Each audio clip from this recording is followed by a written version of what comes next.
Nepal's cabinet approves ozone layer protection agreement. Government says Prime Minister ready to clarify border issue in Parliament.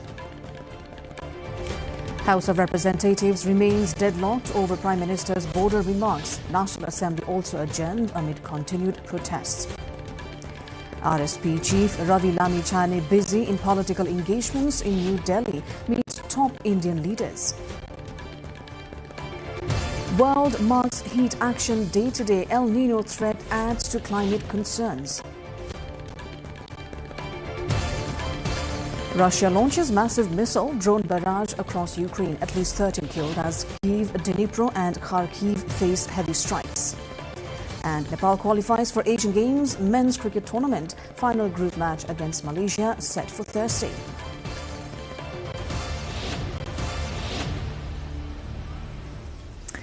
Good evening, I'm Sarah Sapsanamarai and this is NTV World Primetime News. We're coming to you live from Kathmandu at 1900 hours Nepal time. Elsewhere it's 13:15 in London, 22:15 in Tokyo and just after midnight in Sydney. Now the news in detail.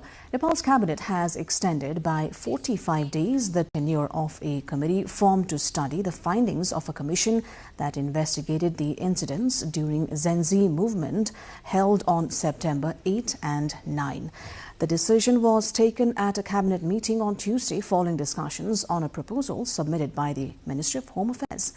According to government spokesperson and Minister for Education and Sports, Sashmit Pokhrel, the extension will allow the committee additional time to review the Commission's report, particularly regarding the role of the country's security agencies during the protests.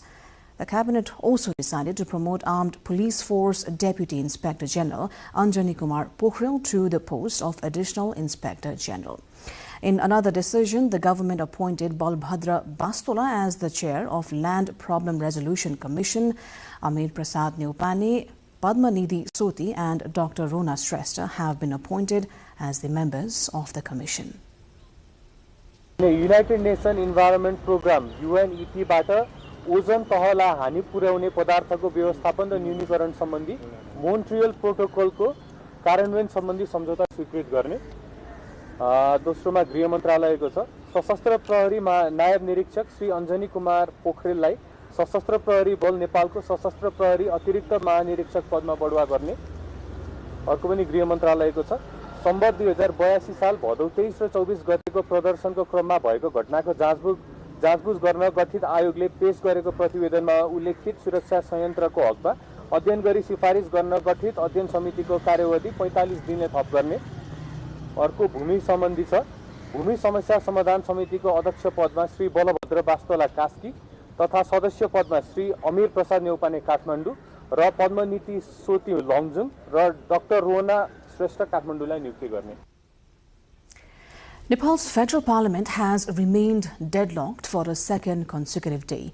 As opposition parties continue to protest Prime Minister Balendra Shah's remarks on Nepal-India border.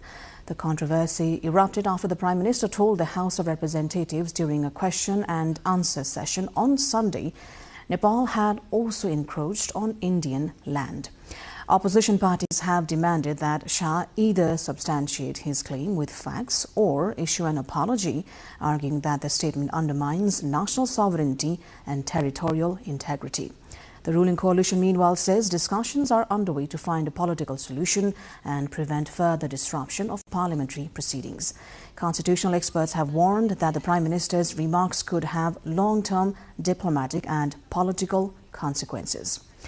They stress that sensitive issues involving national borders require careful handling and adherence to constitutional responsibilities. Meanwhile, Nepal's House of Representatives is meeting only after a week after opposition parties continued their protests, preventing parliamentary proceedings from moving forward.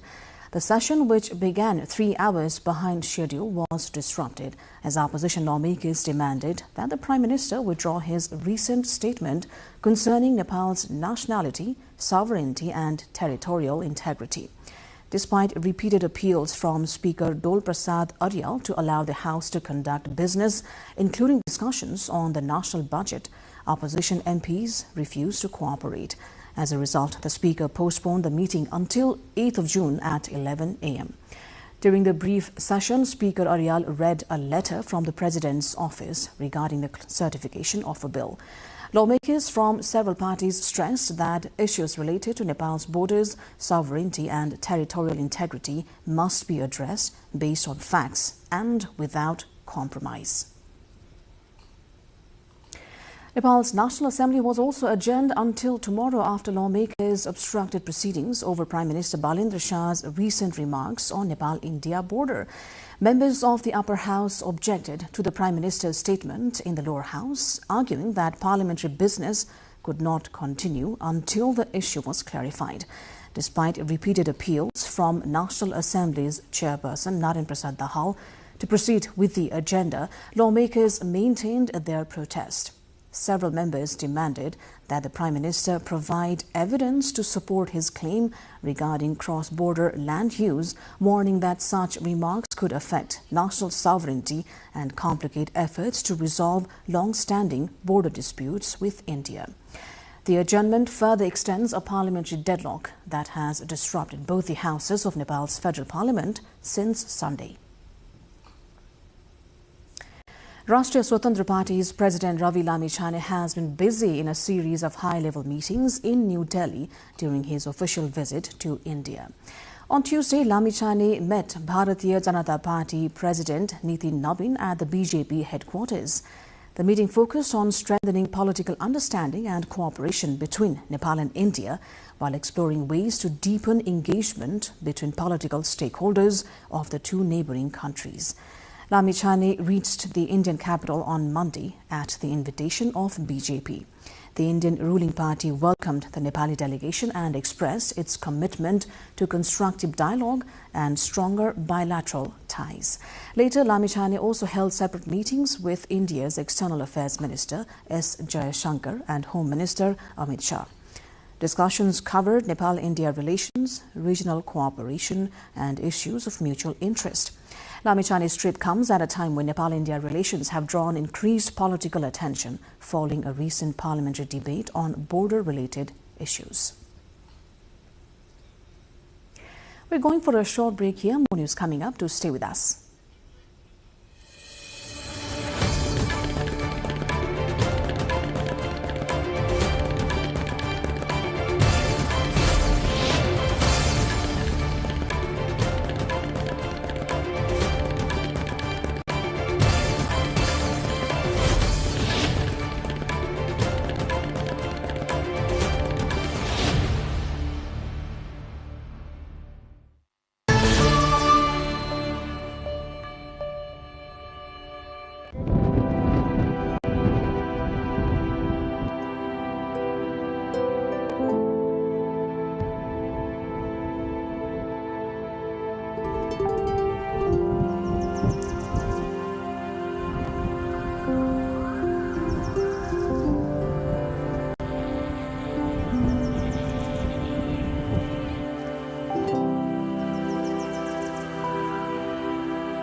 You're watching NTV World and this is Prime Time News. Welcome back. With the Yarsa Gumba, which is caterpillar fungus season underway, crowds have gathered at the Api base camp to collect the prize herb. The period from Baisakh 15 to Asad 15 as per Nepali calendar is considered the optimal time for collection. Locals from Api Himalaya region begin heading up to the very start of Baisakh to collect Yarsa Gumba, a valuable medicinal herb found in the high Himalayan zone. Along the trails, one can now see local collectors alongside mule and horse trains supplying provisions.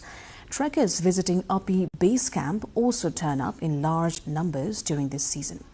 Yarsa Gumba is found in areas around Api base camp including Lolu, Ringdepani, Dharmagar and Kalidhanga. Because Yarsa Gumba yields good income, most residents of the area travel to Api base camp for collection.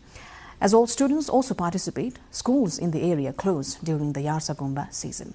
Locals say Yarsa Gumba has become not just a means of sustenance, but the very basis of their livelihood. Currently, not only residents of Darchula district, but also those from neighboring districts come to Api base camp for Yarsa Gumba collection. Tourists also enjoy the upping base camp area alongside the collectors. The 5th Annual Heat Action Day is being observed worldwide today, which is June 2nd, including in Nepal, to raise awareness about the growing dangers of extreme heat linked to climate change. Organized by the International Federation of Red Cross and Red Crescent Societies, this year's campaign is themed Indoor Heat, focusing on the health risks posed by rising temperatures in homes, schools, workplaces and care facilities.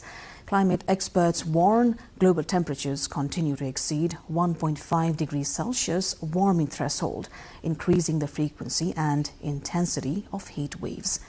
In Nepal, climate specialist Dharmaraj Upreti said developing El Nino conditions could contribute to above average temperatures and reduced rainfall in parts of South Asia during monsoon season. First launched in 2022, Heat Action Day promotes practical measures to help communities prepare for and adapt to extreme heat as climate-related risks continue to grow worldwide.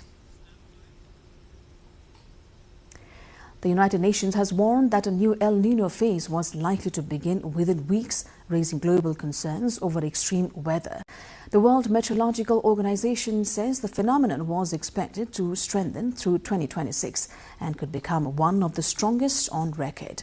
Scientists monitored warming conditions in the Central Pacific Ocean, which indicated a possible super El Nino event. Experts cautioned that combined with human-driven climate change, the system could significantly raise global temperatures and intensify heat waves, droughts and heavy rainfall in many regions around the world. Now, a two-day stress relief camp has been held at Jaleshwar Dham in Riddhikot, Palpa in western Nepal. People's representatives, temple management, committee members and locals gathered at this historically, religiously and culturally significant site to participate in stress relief activities. The rural municipality organized the yoga and meditation campaign using its health budget. Riddhikot Rural Municipality's Chair Naran Bahadur Kargi stated that the camp, a science and life-related program, was organized with the expectation that stress-related work difficulties faced by elected representatives and staff could be resolved, thereby improving public service delivery. Participants expressed hope that the camp would help them reduce physical and mental stress, adopt healthier lifestyles, and improve work performance. The initial phase saw approximately 60 participants, including rural municipality representatives, staff, and locals. The municipality indicated plans to include other citizens and visitors in future meditation sessions. The Rural Municipality Health Branch Chief Sunil Adhikari noted that the primary objective is to make citizens medicine-free by relieving stress, promoting regular exercise and improving lifestyle, given the growing prevalence of non-communicable diseases. Participants expressed hope that meditating at Jaleshwar, environmentally serene and cool area, would enhance their spiritual energy. International news coming up next. For now, a short breather.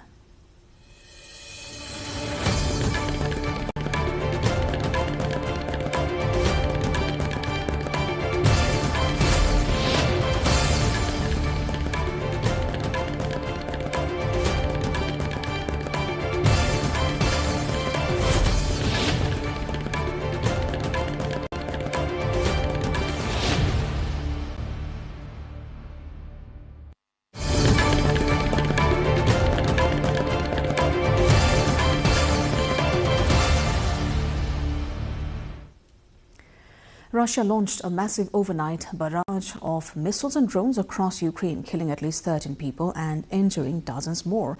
Ukrainian authorities said hundreds of drones and more than 70 missiles were fired, with many intercepted, though several cities still suffered heavy damage. Kyiv came under sustained attack, forcing residents into metro shelters as explosions rocked the capital. Fatalities were also reported in Dnipro and Kharkiv, while infrastructure and residential buildings were destroyed. Ukraine's officials condemned the strikes as deliberate attacks on civilians and urged stronger international air defense support, as Russia claimed it had targeted military-industrial sites. Meanwhile, Ukraine's President Volodymyr Zelensky warned intelligence reports indicated a possible large-scale Russian attack, urging citizens to take immediate precautions and use shelters. He said, in fact, warnings from intelligence services about massive strikes remained in force as Ukraine stayed on high alert amid ongoing conflict with Russia. Попередження, розвиток щодо російських ударів залишаються в силі. Масований удар може бути, вони його підготували. Наші захисники неба 24/7 готові настільки, наскільки це можливо з наявним постачанням. Ради України і, будь ласка, звертайте увагу на повітряні тривоги. Це дуже важливо. Обов'язково користуйтесь укриттями. The alert came as Kyiv continued to face repeated aerial threats and intensified military pressure. Moving on, the United Nations has expressed deep alarm over escalating military activity in southern Lebanon, calling on all parties to respect the ceasefire and avoid further escalation. A spokesperson for UN Secretary-General Antonio Guterres said the organization was concerned by expanding violence in the region amid rising tensions. Moving to the news in Lebanon, I can tell you that we are deeply alarmed by the escalation in military activities across southern Lebanon and beyond. Israeli warnings of imminent strikes on Beirut's southern suburbs are deeply concerning and have heightened fear and uncertainty among the population in Lebanon. We reiterate that civilians and civilian infrastructure must not be targeted. We urge all actors to respect the cessation of hostilities and avoid further escalation. We condemn all the loss of civilian lives. The UN urged all actors to adhere to cessation of hostilities as Israel's operations in Lebanon intensified and diplomatic efforts faced growing uncertainty. U.S. President Donald Trump said talks with Iran were continuing at a rapid pace despite reports from Iran's media that negotiations had been halted in protest over Israel's offensive in Lebanon. In a post on his social media platform, Trump stated discussions were moving forward quickly while also referencing broader efforts to reduce regional tensions. The comments came amid conflicting signals over ceasefire efforts involving Israel and Hezbollah. While diplomatic channels appeared to remain active, uncertainty persisted over the status of negotiations as regional conflicts continued to escalate. Iran's Islamic Revolutionary Guard Corps said 15 vessels, including 4 oil tankers, passed through the Strait of Hormuz within the past 24 hours. The IRGC stated that the ships transited the key waterway under coordination and with security approval from its naval forces. It also issued a warning to merchant vessels and oil tankers operating in the Gulf region, including the Strait of Hormuz, stating that any cooperation with what it called hostile forces would be treated as a security threat. The statement underscored continued tensions in one of the world's most strategic oil transit routes. More international news and sports update coming up next after this short break.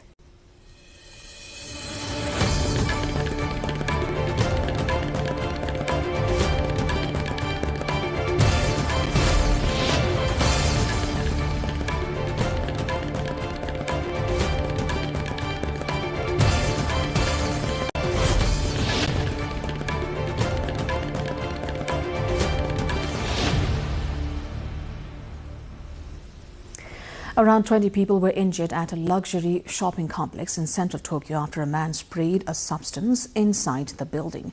Police say the incident took place near an ATM on the ground floor of the mall in Ginza district.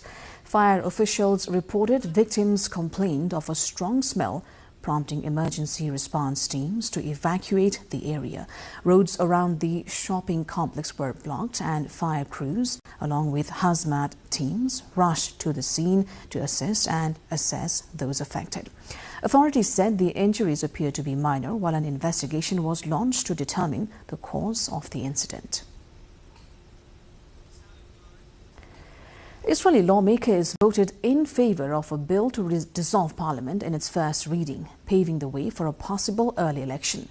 The legislation was backed by 106 of the 120 members of the Knesset, according to parliamentary records. The bill still requires 2 additional readings before becoming law, and it proposes elections between September and October.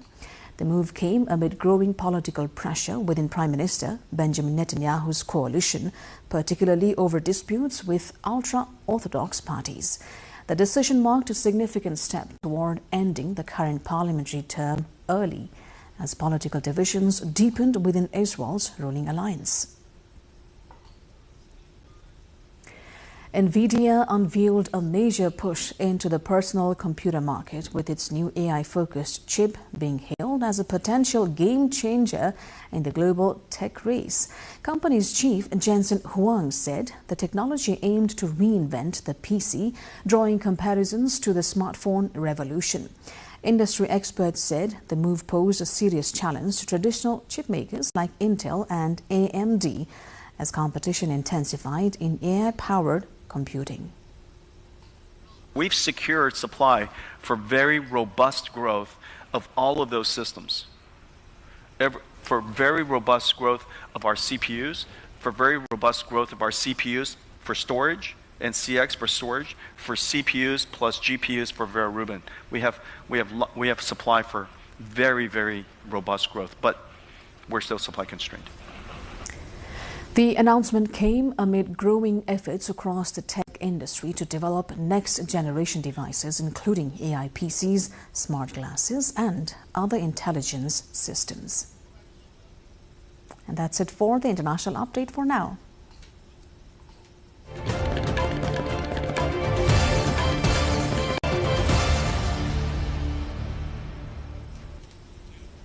And with that, we move on to sports update.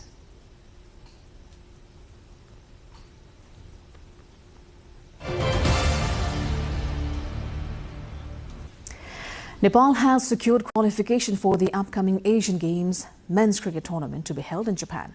Nepal booked its place after host Malaysia defeated China by 9 wickets in the ongoing qualification tournament in Malaysia today. Chasing a target of 85 runs, Malaysia comfortably reached 85 for the loss of 1 in just 7.5 overs. Earlier, China managed 84 runs for the loss of 9 wickets in their allotted 20 overs. With the victory, Malaysia also confirmed its qualification from the group.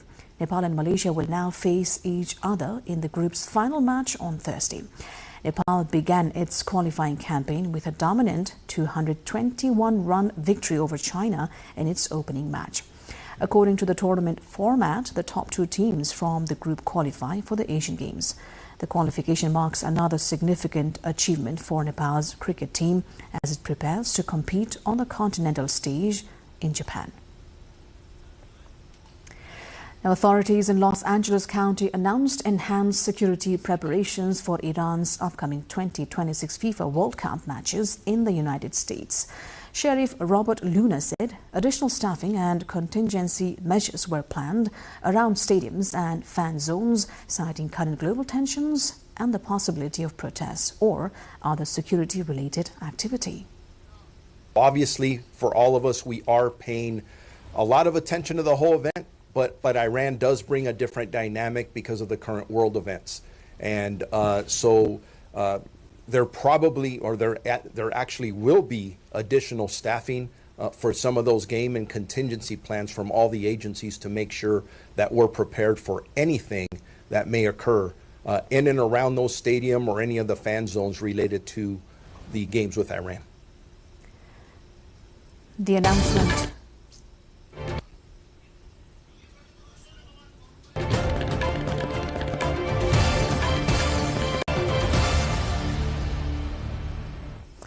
And before wrapping up, here's a look at the top stories once again.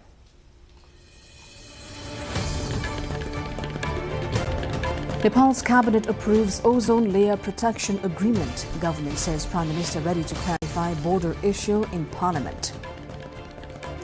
House of Representatives remains deadlocked over Prime Minister's border remarks. National Assembly also adjourned amid continued protests. RSP Chief Ravi Lamichhane, busy in political engagements in New Delhi, meets top Indian leaders including BJP President. The world marks heat action day today. El Nino threat adds to climate concerns. Russia launches massive missile and drone barrage across Ukraine. At least 13 killed as cities face heavy strikes. And Nepal qualifies for Asian Games men's cricket tournament. Final group match against Malaysia set for Thursday.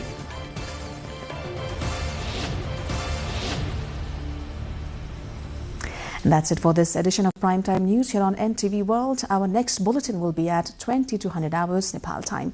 Do join us through our social media and also get the latest update from our official website, nepaltelevision.com.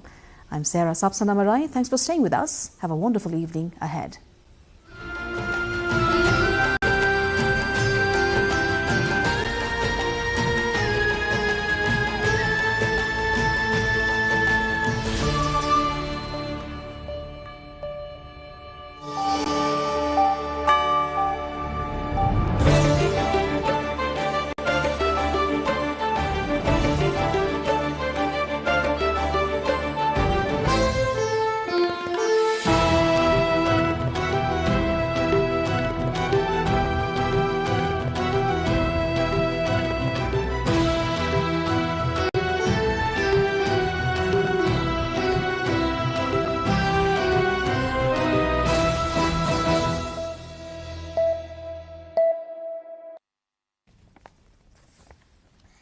Welcome to the studios of NTV World in Kathmandu.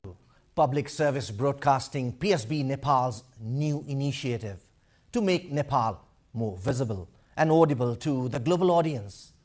Welcome on board.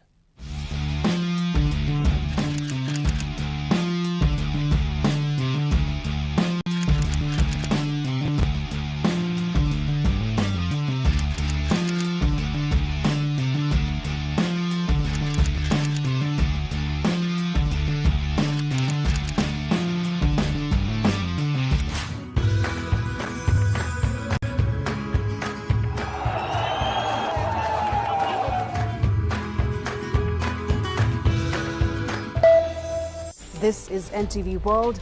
Facts that speak, insights that matter. Telling the stories of a changing planet. NTV World, Nepal's perspective to the world. Exploring the heartbeat of Nepali creativity. This is NTV World. The power of story shaped by technology. NTV World. Unearthing Nepal's hidden heritage. Discovering the timeless Nepal. Telling stories that endure across centuries. Where culture breathes, stories bloom. When the world moves, we make a sense of it. NTV World. Taste of Nepal. Every recipe, every flavor tells the story. Journalism in the digital age. Fast, focused, verified. Stories hold power.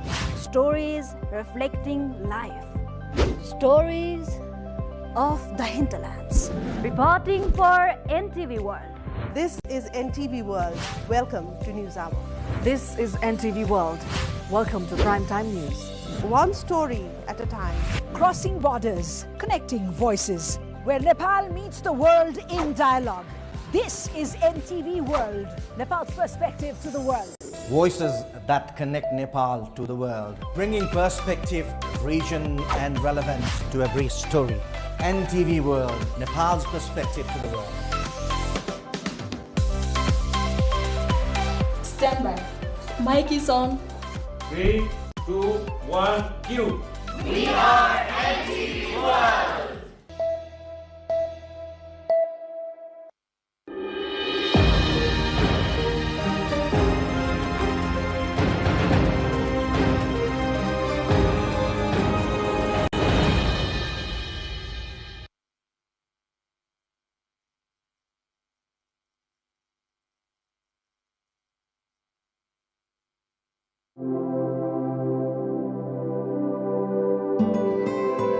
Trimmed mustache, mirrored shades, and an unmistakable smile, Tenzing Norgay Sherpa climbs a steep hill in Khumbu. It's May 1991. After 38 years, he's returning to meet his old climbing partner, Sir Edmund Hillary, the man with whom he first stood atop the world. Tenzing, it's good to see you. My goodness. Well, yeah. Hi, Vicky. How are you? Nice to meet you. Hi. Long time, Tenzing. Yes, Tenzing. Did you have a good walk up? Very well. Good. Fine. Sagarmatha, head of the sky. Chomolungma, the mother goddess of the world, or simply Mount Everest. A mountain with many names, yet for generations it meant only one thing: the impossible.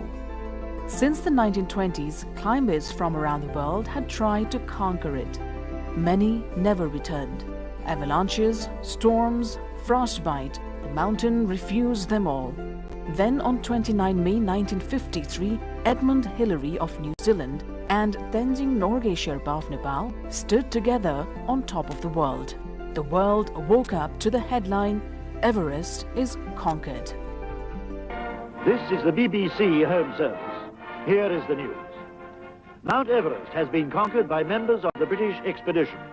The news reached London in a message to the Times.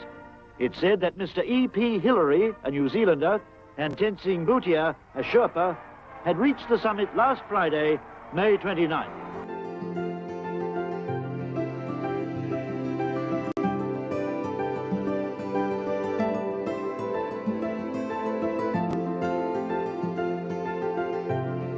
Among the 35 men in the team that made history was Kancha Sherpa, the last surviving member of that expedition. He passed away in October 2025. He remembered the climb as hard but joyful. Samulong bona hamile sune basa hami ke kama jane tyang jane kame थिएन अब यको मान्छेहरु चाहिँ तल लोबेसम्म बस्छ त्यहाँबाट त हामी जाने कामै छैन अनि तेन्जिङहरु त हेरेर आएर बु माथि एभरेस्ट हामीले थाहा पायो नभए हाम्रो गाउँै भए पनि हामीले के जाने कामै छैन गाह्रो भयो हजुर मलाई गाह्रो त के जानु नस्याङ्ने के अब कहिले पनि जस्तो काम गरेको छैन त पनि त बारे बोकेर त खरबासमा जानु पर्यो यहाँ हातमा डोरहरु समाउनु पर्यो यहाँ आइसा समाउनु पर्यो यहाँ बारे थुप्रो बोकेर जानु पर्यो अनि त साङ्गुमा जानु पर्यो अनि माथि जुलेर जानु पर्यो अनि गाह्रो त एकदम गाह्रो छ तर यस्तो काम पाएर धेरै खुसी भयो नि Hillary loved Khumbu and Khumbu loved Hillary. He dedicated his life for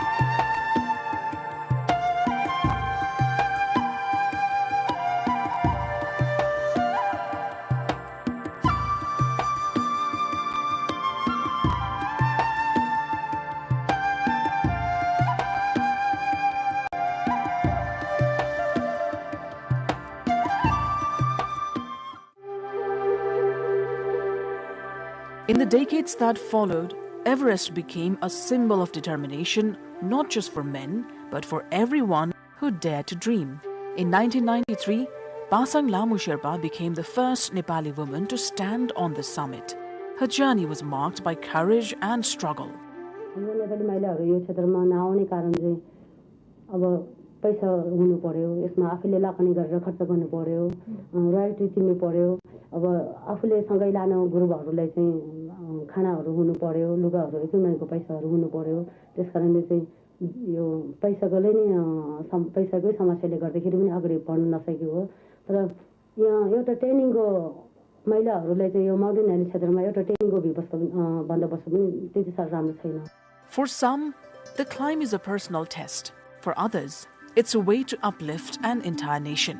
Of the many record holders from Nepal, Apa Sherpa, who's also known as the Super Sherpa, had reached the summit 21 times before announcing his retirement. म यो रेकर्डको लागि चाहिँ भए त म आज पनि चढ्न सकेको छु नि तर म रेकर्डको लागि होइन मैले हाम्रो देशको लागि हाम्रो राष्ट्रको लागि माथि पहिले सुरुवातमा त आफ्नो पेसा भनौँ न अब पुरा नै हाम्रो राष्ट्रको लागि भनौँ पहिले सुरुवातमा त आफ्नो पेसाको हो तर त्यो लास्टमा म चढिरह्यो भने त्यो त तपाईँको उस जस्तो देखिन्छ कि कम्पिटिसन जस्तो देखिन्छ कि मलाई त्यो मेरो चाहिँ नि त्यो कम्पिटिसन होइन र म राष्ट्रको लागि हो त्यसैले मैले अब 2011देखि मैले सन्यास लिएर अपसेवा फाउन्डेसन खोलेर शिक्षा सबभन्दा इम्पोर्टेन्ट चाहिँ के छ हाम्रो शिक्षा एजुकेसन छैन भने हामीलाई धेरै गाह्रो छ मैले खैराहरूले पनि भन्दैछु without education we have no choice education important छ त्यसपछि हाम्रो भात भरण त्यसैले हाम्रो नेपालको लागि म त्यो दुईवटालाई जोडेर मैले सपोर्ट गरिरहेको छु Over time, the story of Everest has changed. Each climbing season now brings not only adventurers, but also income and impact. In 2024, Everest generated nearly 676 million Nepali rupees, almost 80% of Nepal's total mountaineering revenue. The fee for foreign climbers has been revised now to $15,000 each. So far, more than 8,000 summiteers of different nationalities have climbed Mount Everest. Many more aspire to reach the top of the world. To ease the pressure on Everest and promote other regions, the government of Nepal has opened 97 peaks that range from 5,970 meters to 7,123. One can climb these mountains in the Western Karnali and Sudur Pashchim provinces without having to pay royalties. As voices increase for the need of having summited at least one mountain over 7,000 meters in the country before bidding for the Everest, these 97 peaks are likely to be training ground for summiteers. With success, Everest has also seen a heavy burden. In 2023 alone, more than 75 tons of waste were collected from the Everest region. This included plastic, metal, oxygen bottles, and even human waste.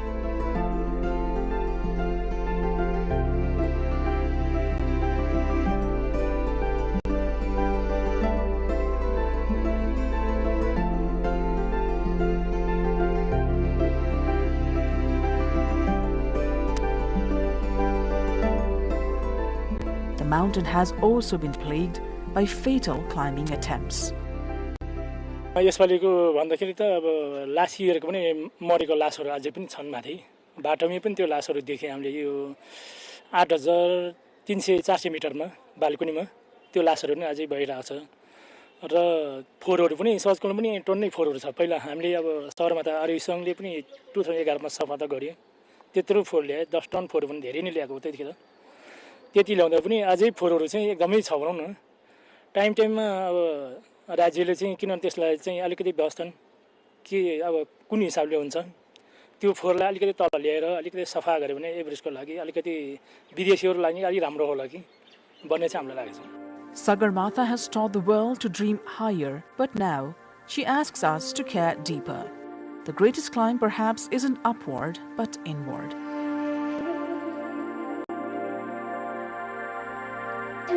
"70 years since the first ascent, much has changed, but one thing has and will remain constant. Everest has and will continue to stand tall and keep challenging human abilities."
Nepal has numerous places and monuments of historical, archaeological, religious, cultural, and natural significance.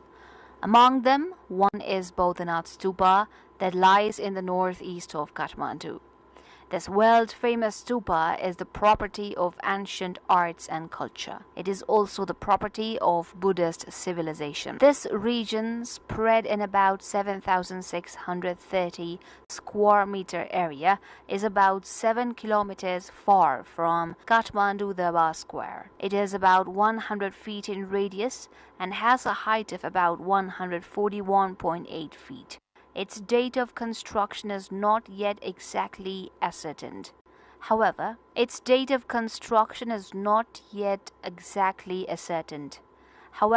some theories based on some myths, chronology, and some written scriptures of Guru Padmasambhava are popular. The stupa, which is the largest stupa in the world, is believed to be constructed with the remains of Kashyapa Buddha in it. This stupa, also considered as the symbol of Trikal Buddha's heart, harbors thousands of devotees and visitors every day. Furthermore, with the enlistment of the stupa in the UNESCO's World Heritage List, its fame has skyrocketed. Despite the fact that majority of residents around the stupa are from Tamang community, there are also people from other communities like Newar, Sherpa, Brahmins, Kshatriyas, Tibetans, and so on. This very feature symbolizes unity and diversity. The history of Bodhanath Stupa. The history of its construction is still mysterious. However, different myths, chronicles regarding its establishment are popular. As per the scripture of Guru Padmasambhava, Bodhanath is called Jarung Khashor in Tibetan language.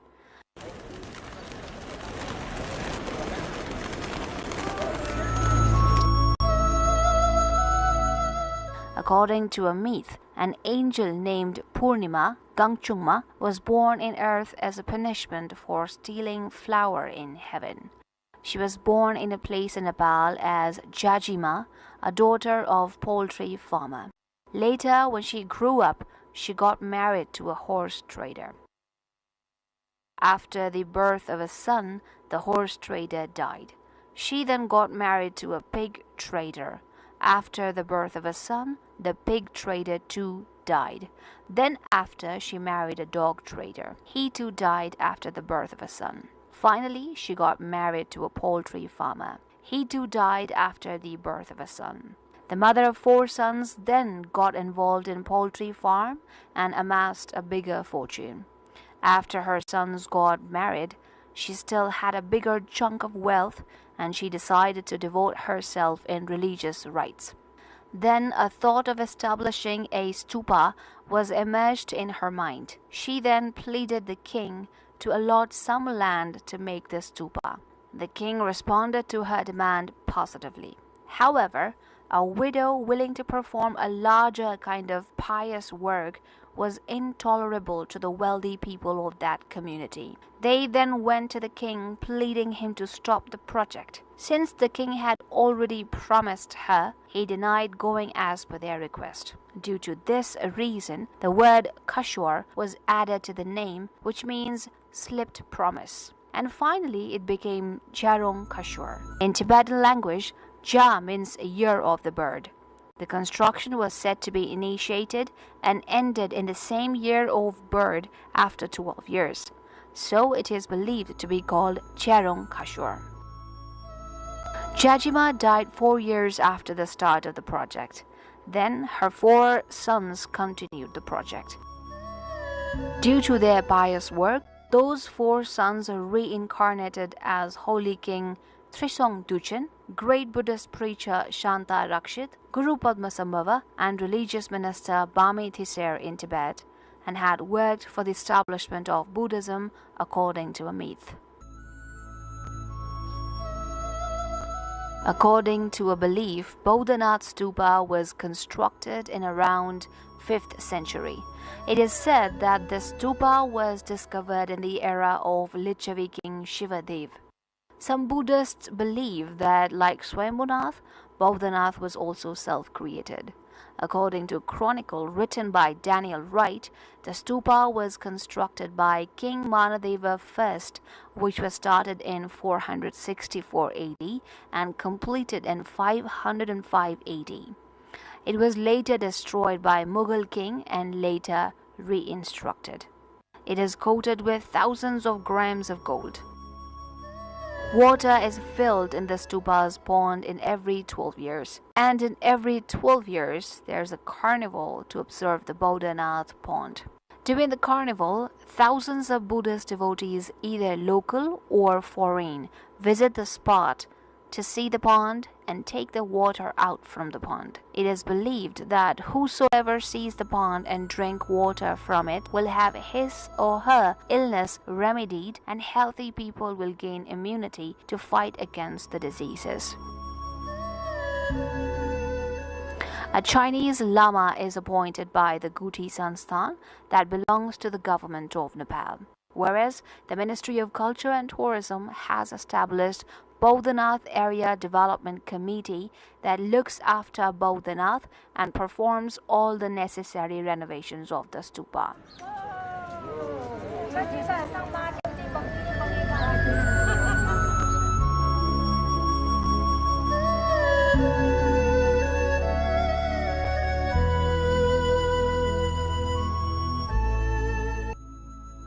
This stupa is based on the practice of Mahayana Buddhism. It is also taken as the symbol of Chintamani.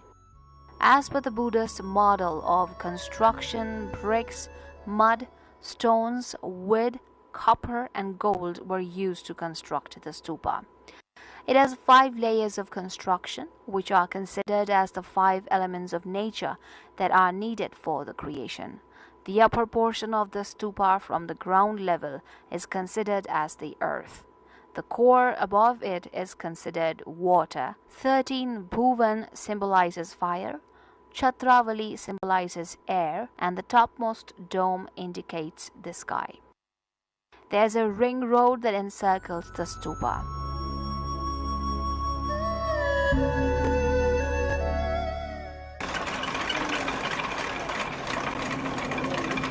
Buddhists encircle the shrine chanting Om Mani Padme Hum.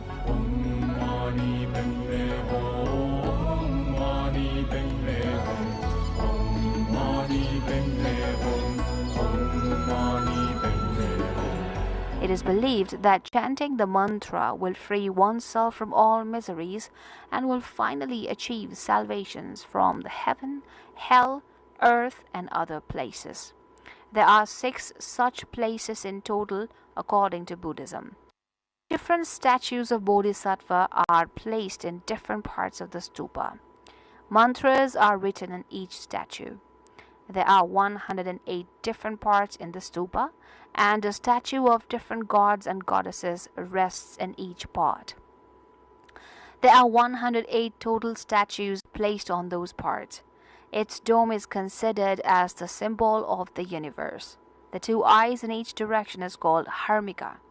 Harmika indicates the 4 noble truths and 8 rightfold paths. These peaceful and thoughtful eyes also symbolize knowledge and measures to rid from evil. It is believed that the gaze of the eyes will rid oneself from sex, anger, greed, attachment, jealousy, gluttony, and pain, and will take the mind to bliss, non-violence, and positivity. The question mark-like symbol below the eyes symbolizes nirvana, and the dot symbolizes wisdom. There are 13 more stories above the Harmika. These 13 stories indicate the 13 places after life that Bodhisattva crosses. After the 13th story lies a gold-plated copper lotus. The flower symbolizes softness, purity, kindness. Then after lies Chatravali's, which is considered as a protector of the stupa. The top part of the stupa is considered as the symbol of Sumeru mountain, which indicates greatness. It is believed that after reaching the peak, one is supposed to attain nirvana, shunyata. Buddhist devotees pray to the shrine, seeking welfare not just for themselves but for the entire living creatures.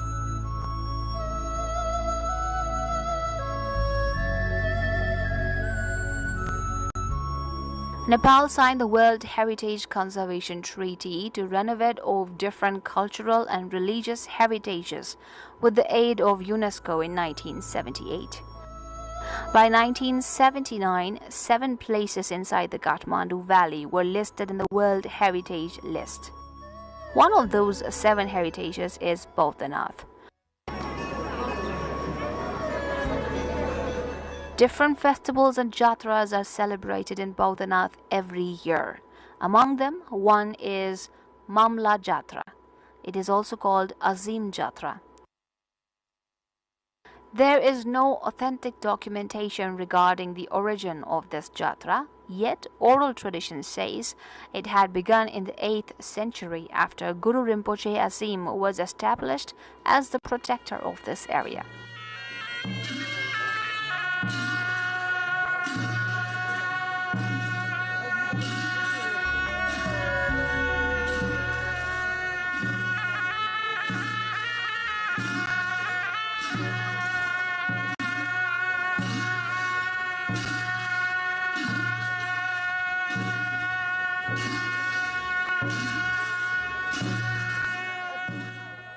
र यो जात्रा चाहिँ विशेष गरेर ममको स्मरणमा ममको सम्झनामा मनाउने गरिन्छ।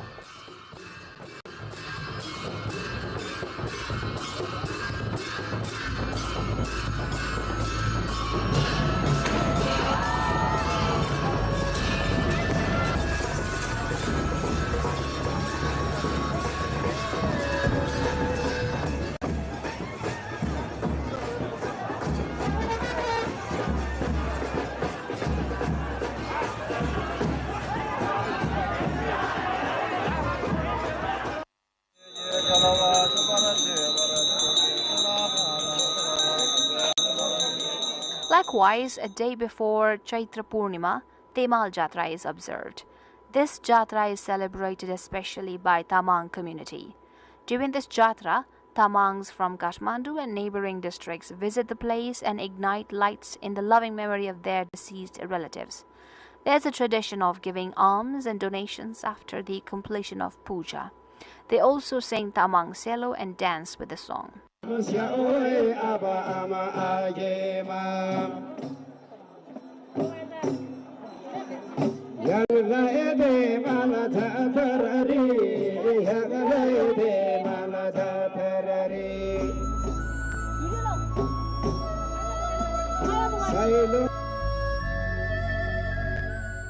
Vaisakh Purnima celebrates Buddha Jayanti. This is the day on which Lord Buddha was born, got enlightenment, and received Mahaparinirvana. There is a special puja on this day for the same reason. In the like manner, people perform plantation of paddy as the festival during the month of July-August. This jatra is a part and parcel of Buddhist identity. People light lights in the memory of their deceased relatives on this jatra as well. On Mangsir and Paush, October, November and December, January, people celebrate the Dasami Cheju Puja related to Guru Rinpoche. Losar, which is New Year, is also celebrated in a grand way. Special carnival is observed here during Sonam Losar. Similarly, after death of a Buddhist in the area, the deceased body is taken around the mortal remains is taken around the shrine and then cremated. It is believed that taking the body around the shrine will free the deceased person from all the worldly and afterlife sufferings. These festivals and celebrations are no doubt a continuation of Buddhist culture, but are equally useful in preserving the Buddhist culture as well as for the promotion of tourism. This World Heritage Site has religious, historical and cultural significance. It is our responsibility to promote this holy place as a beautiful tourist destination for the visitors from all over the world and work for the preservation of it as well.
Annapurna Circuit Trek features in world's 10 best destinations and adventures.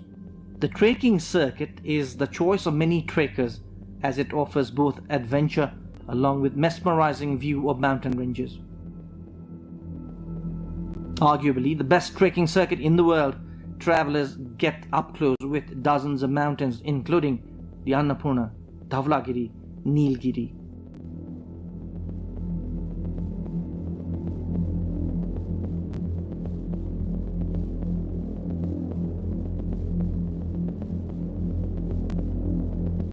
Annapurna circuit ideally is a 14-day trek. The circuit passes through Lamjung, Manang, Mustang and Myagdi district, including Thorangla Pass as the highest point.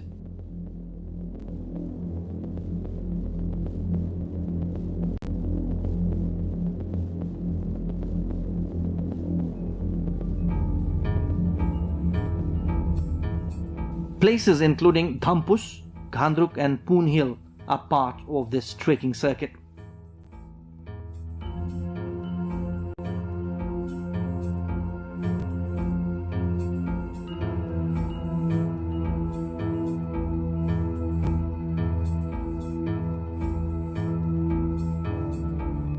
The revered Muktinath shrine is also part of the circuit. Only foreigners were seen in this circuit few years back, but now domestic tourists are also flocking the area. If you are looking for a lifetime trekking experience, then pack your bags for Annapurna trekking circuit. Mardi Base Camp Trek, also part of the Annapurna circuit, is another alternative route for trekkers who can't afford time. Trekkers can be up close with mountains including the Annapurna range, Dhaulagiri, Machapuchre and Manasalu in this circuit. This 7-day circuit is attracting many trekkers for obvious reasons.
Whatever music all over the world is I think it's a universal language, you know.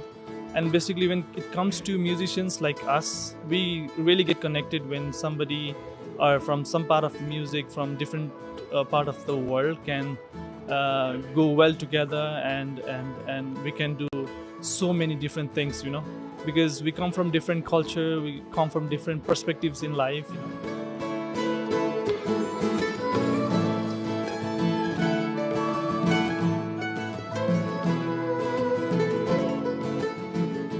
Started jamming together, and then we were asked to play a festival at the Patan Museum called the Namlo Music Festival, Music and Heritage Festival, I believe it was called.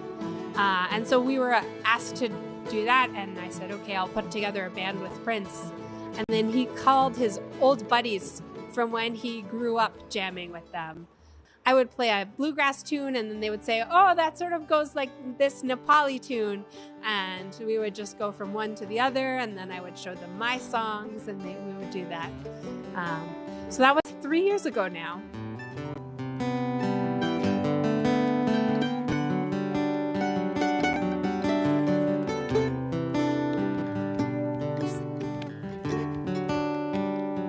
Joy and Prince has already said about it. Actually, they both first met each other. I mean, Joy knew Prince's father back in the US, and I was a struggling musician in Kathmandu, and I was friend with Mr. Prince Nepali, and we used to play in some other different bands as well. And once Joe and Prince, they both met, and Prince was like, are you interested in doing something new, something different rather than rock and pop music? What about some fusions and bluegrass and folk music? And he challenged me like, do you want to do it or not? And I was like, okay, I'm up for it. And then actually it's that kind of story.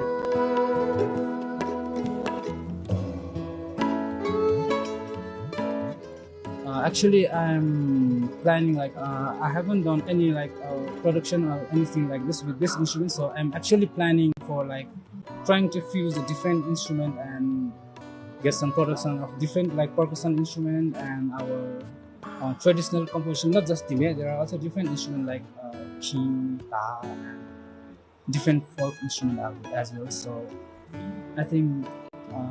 Also, I'm planning like to get collaborated with different folk artists and the traditional drummers to bring them together and then make some compositions or just play the already composed things and then just make out some videos and share it with maybe on some social platforms like this.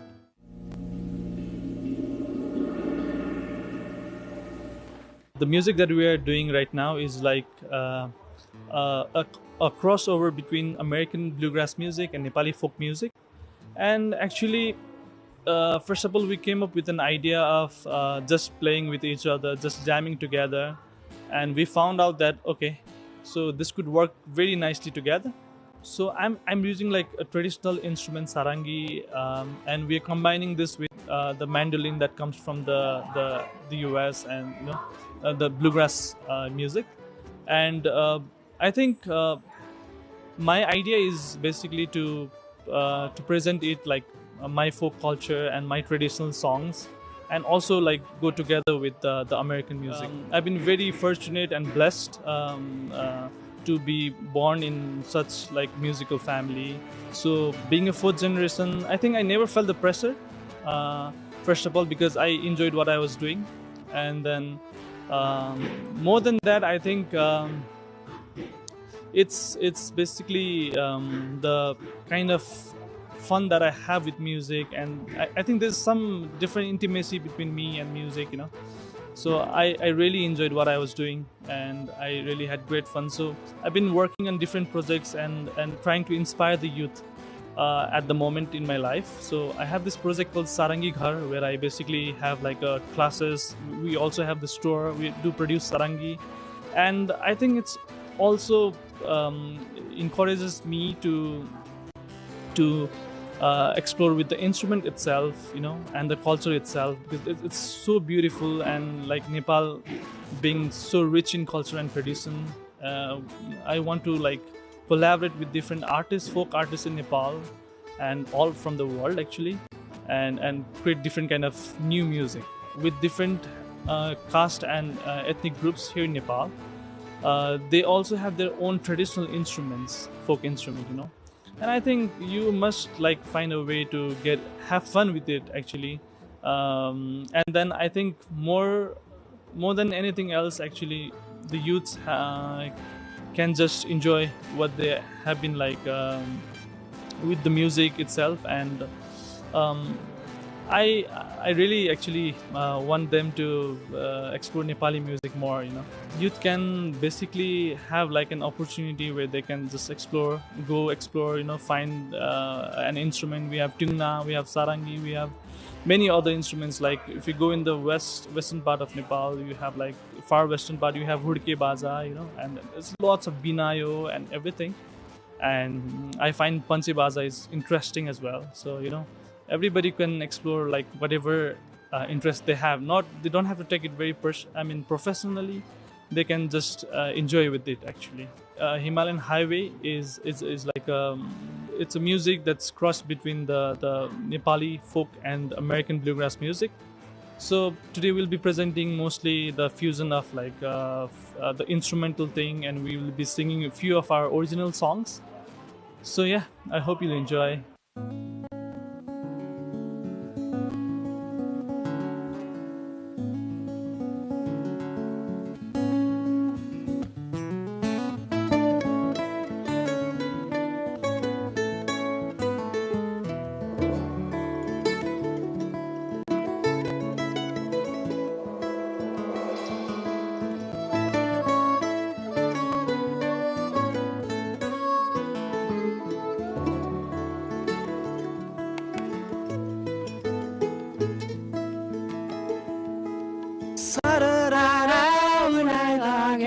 चिसो हावासँग यो मेरो मनको भावनाहरूलाई सरररा उडाइ लाग्यो चिसो हावासँग यो मेरो मनको चाहनाहरूलाई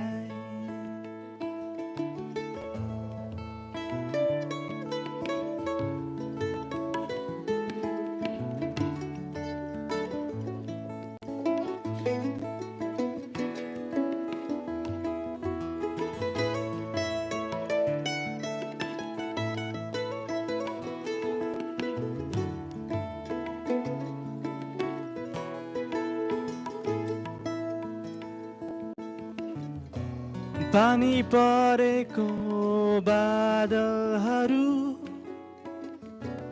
अझै पनि माथि माथि घामको न्यानो स्पर्शसँगै इन्द्रेणीको रङ्ग पनि त्यही सरररा उडाइ लाग्यो चिसो हावासँग यो मेरो मनको भावनाहरूलाई सरररा उडाइ लाग्यो चिसो हावासँग यो मेरो मनको चाहनाहरूलाई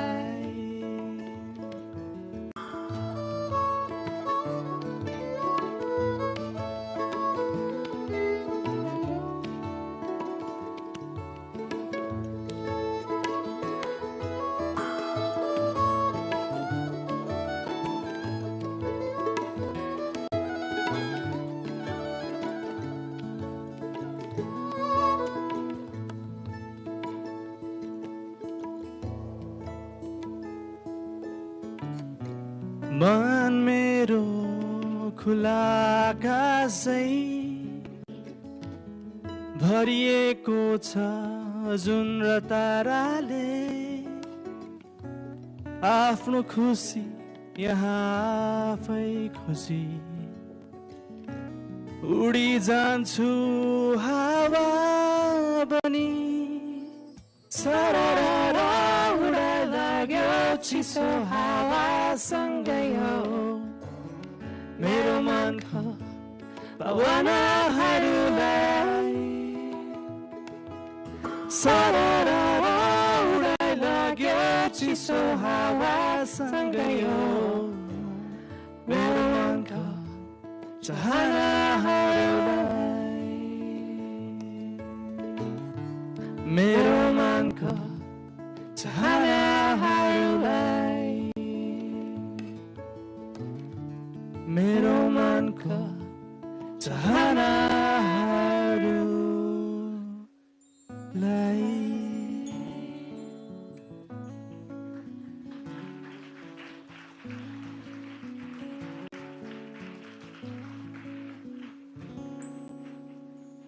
Actually, our first name was Manaslu Blue. The blue was for bluegrass, and then Manaslu was for Nepal. But then I was about a year in, I was brainstorming with my parents, and our goal with the band is to bring it abroad. I come from my perspective of American folk music, and these guys bring their wonderful Nepali folk music. And I think the goal of the band is to share this amazing fusion and to show people especially how amazing Nepali folk music is and how much we can do these cross-cultural collaborations. But the thing about Manaslu Blue is that no one outside of Nepal knows the mountain Manaslu. So then I was thinking with my dad, and somehow we came to Himalayan Highway. Highway is a very American thing, and there are a lot of bluegrass bands, Blue Highway, Golden Highway, so it's a common name. And then we thought Himalayan to talk about Nepal and the region. Well, first of all, I just fell in love with Nepali culture. I love momos, I love dal bhat, I love it all. I love this beautiful country. We want to show more people the beautifulness of Nepal. I think that from my perspective, I love Nepali folk music, but in this country, sometimes people haven't valued it. They've looked to the West for other influences. And so one of our goals is to bring up Nepali folk and fusing it. We're not just doing pure folk music, but to show that this is a vibrant, evolving history and tradition that is still relevant today. And then I also think to people abroad, and especially to Nepalis, I want to show them that they can take their instruments and their culture and they can bring it to the world, and that it's so amazing. I mean, everyone who I know that maybe they don't know so much about Nepal, maybe the only thing they know is that Mount Everest is there. But then once they try a momo, once they hear some music, then they love it. And so we want to just share this music with more people and share the cross-cultural collaboration.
Cause all day I chug away at work and try to shove down all of the hurt. But sometimes at the end, does it fade on the page and my eyes just run a glaze?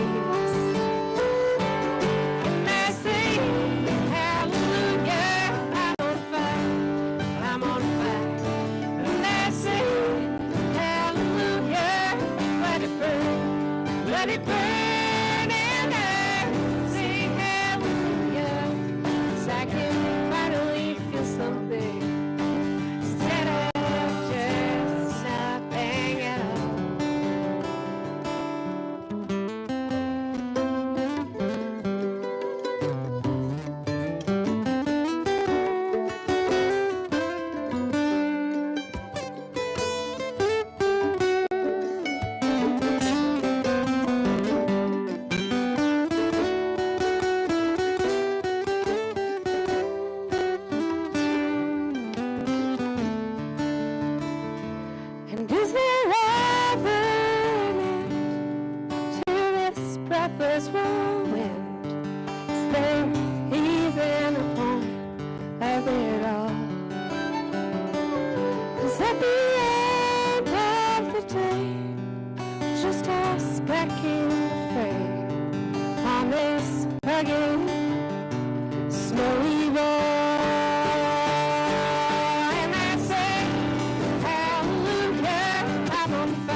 Instead of just nothing at all.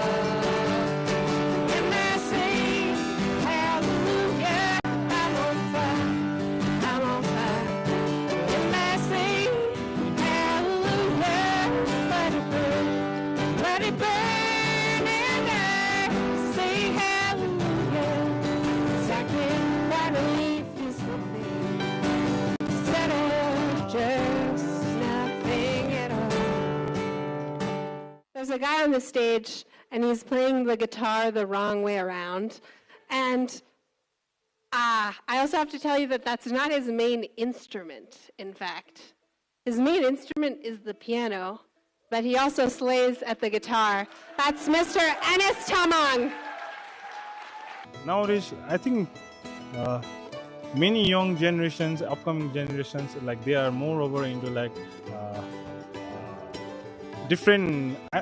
I mean, it doesn't mean to demean it, but people are more over into different kind of music rather than our own cultural music. And I think promoting like this, like promoting through our own traditional instrument like sarangi and tabla, and maybe fusing it. Of course, it's not like we don't utilize the Western culture. Also, we utilize it, but we should not forget like our own roots, our own culture. So yeah, I think it's important so that we could carry the legacy as well of our own musical instruments and our own culture as well. Our brand is like, it's like the main goal is to like, of course, promoting the folk culture, our own tradition and cultural music, and with a unique taste, of course, as mentioned earlier. And I want to encourage you all to do music, like never give up. Like in some point of life, like we are doing it as a professionally, and some people might be like demotivated, or they might be like in confusion also whether should they pursue the music as their career or not. But I suggest them just do it. I know there is going to be ups and downs, there is going to be a lot of struggles, but it's worth it. It's worth it. And yes, of course, don't forget to promote their own culture as we are doing. We just wrote a song like few days ago, and it was so random, but it turned out so beautiful. It's called Samjana Bho, and it's a Nepali, like Prince wrote it. It's a Nepali song, but we are fusing it with the American bluegrass thing. Recently, it's the favorite. Not because it's just written in few days ago, but it has a very good meaning. Story चाहिँ childhood love story को बारेमा हो, जहाँ चाहिँ दुईजना साथीहरू चाहिँ एकदमै स्कुल टाइमको लभदेखि नै धेरै अगाडि बढिसकेपछि चाहिँ एउटा पोइन्टमा चाहिँ जुन चाहिँ केटी साथी हुन्छ ऊ चाहिँ 4-5 वर्षको लभ पछि चाहिँ हराउँछ, र त्यो हराएको बेलामा चाहिँ केटाले चाहिँ धेरै थुप्रै प्रयासहरू गर्छ खोज्नलाई चाहिँ, तर कहिले पनि भेट्न सक्दैन। र पछि हिँड्दै जाँदाखेरि चाहिँ अब 5 इयर्स पास भइसकेपछि चाहिँ अगाडि गएर हिँड्दै बाटोतिर हिँड्दाखेरि चाहिँ उसले झसङ्ग एकजना चिनेको अनुहार देख्छ है। अनि चिनेको अनुहार देख्दाखेरि चाहिँ उसलाई चाहिँ अब उसले पहिला भेटेको मान्छे चाहिँ अलिकति चेन्ज भएको रहेछ, तर अगाडि जानलाई चाहिँ ऊ अगाडि बढिसकेको हुन्छ। तर त्यहाँ चाहिँ एउटा सानो बच्चाले चाहिँ त्यो केटीको हात समाएर हिँडिरहेको हुन्छ, जुन चाहिँ उसको छोरी हुन्छ। केटा चाहिँ अब अगाडि बढ्न सक्दैन, र त्यहाँबाट चाहिँ यो गीतको सुरुवात हुन्छ।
सम्झना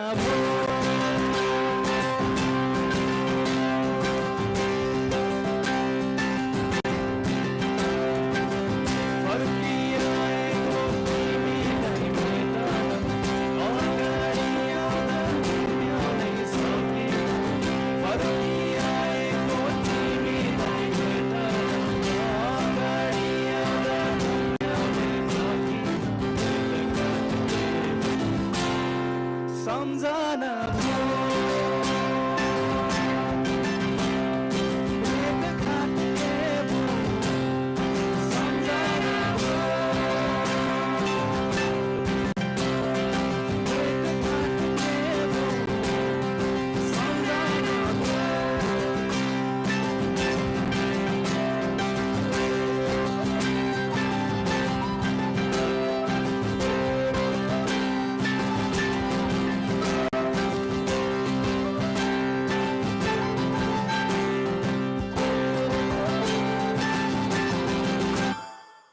Well, there's one person who has actually the most microphones, but no vocal mic. He's got a master's in tabla performance, and he's just an amazing percussionist, Mr. Yusuf Maharjan. So right now I'm using these three stone instruments. So basically, this instrument on my left side is called dhime. So this is our traditional ethnic Newari instrument. It's from Kathmandu Valley itself. Unique sound, actually. It's very bass boosted, and it's one of the very important instrument for our Kathmandu Valley, and it's used in most of the festivals. Like, you will barely see a festival where there is no dhime instrument. So I think the instrument that holds too many emotions of this valley and this country, it should be shared and should be known to the world. And so speaking about this mandal and tabla, and also with the tabla, I would say like all of these three instruments these are one of the really old instrument of the world, I would say. Like, it's more than 1,000 years old instrument. So it's already like history living and the sounding of history, you know. So I think it's really important that the Western music that's not even more than 500 years old is being too much exposed, and yet this more old and more dynamic instrument, not just dynamic, and also the compositions, the sound, the tonal quality, this instrument really needs highlight to the world. Yeah. At first, the whatever generation is alive right now, so they must actually pass down this tradition and this instrument, how to play the instrument, how to blend this instrument with the different musics that's available in the world right now, let's say. To be honest, I'm really proud right now because there is not too much like musicians who are promoting our own traditional music or our instruments. Lots of Nepali people and youngsters nowadays, like they are too much into Western music, and I'm not saying that's wrong, but I think along with the Western music, I think we should also try to share our Nepali culture, Nepali music. And so this is one of our initiative to show the world like how can we fuse Nepali folk instruments music with the American bluegrass music, and show them the new taste, how they sound with the fusion of these two different music from different worlds.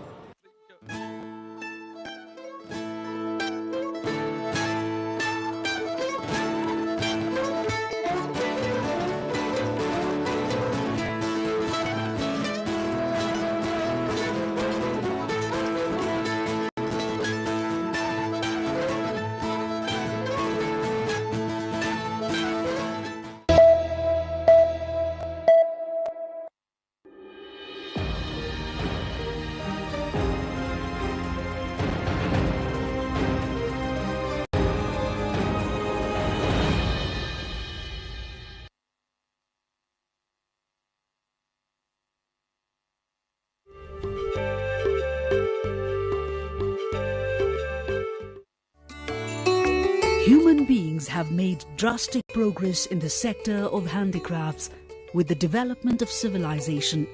From the Stone Age until the 21st century. These include and are not limited to works of art, sculptures, wood and metal crafts. These handicrafts have also found religious, historic, cultural and archaeological acceptance and significance. Religious texts have identified the attraction of human settlements in the mountainous region of Nepal, which has always remained an independent sovereign nation. Ramapithecus human remains found in Butwal of West Nepal clarifies that human settlement had begun in Nepal more than 10 million years ago. We find historic references of works of handicrafts made by those living in this region.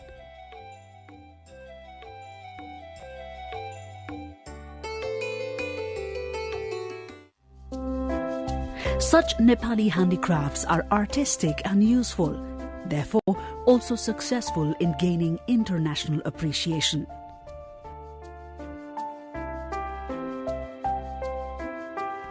Instead of the modern handicrafts, Nepal is well introduced in the international community by its traditional and historic works of art and craft.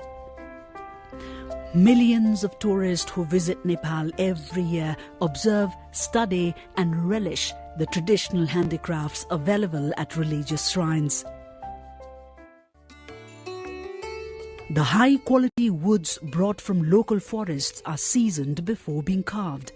Nepali woodcrafts are not only popular inside the country, but also have a demand abroad and therefore are exported.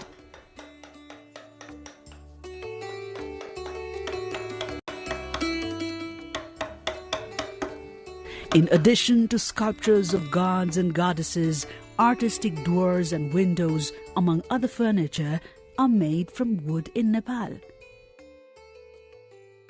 Best examples of Nepali woodcraft can be taken as the artistic carvings at palaces, temples and other religious shrines in Kathmandu, Lalitpur and Bhaktapur.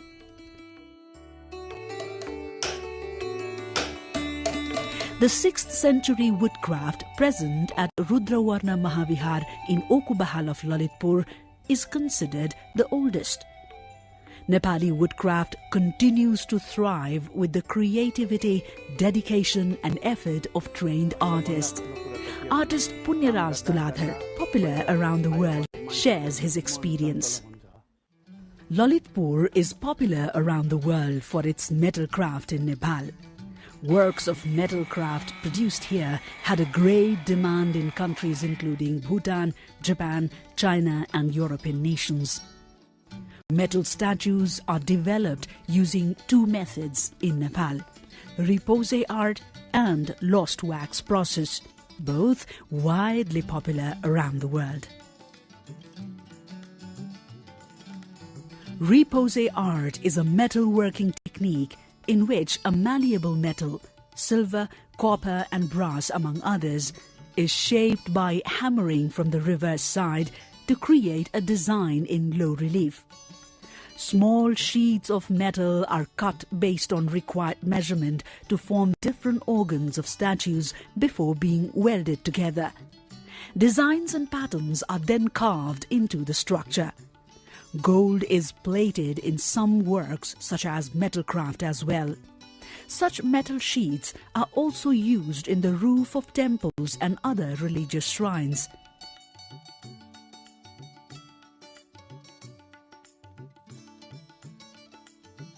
Lost wax process is the technique by which a metal sculpture, often silver, gold, brass or bronze, is cast from an original sculpture of wax made of honeycomb.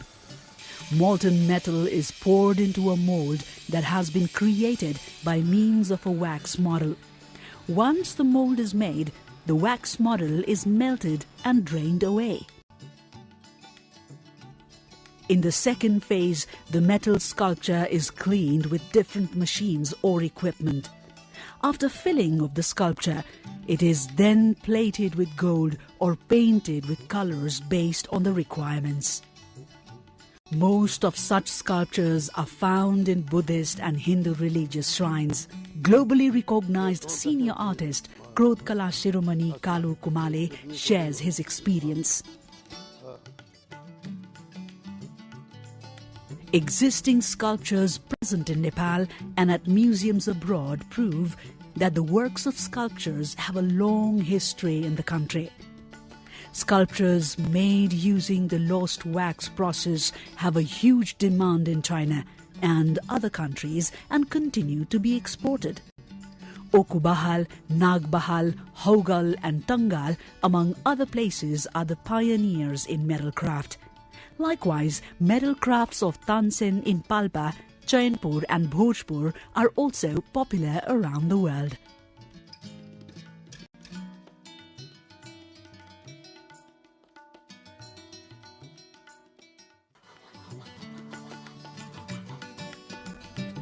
Silver filigree art of Nepal is internationally recognized. The genre, which began during the Lichavi era and grew in the Malla era, is considered quality work of art of Nepal.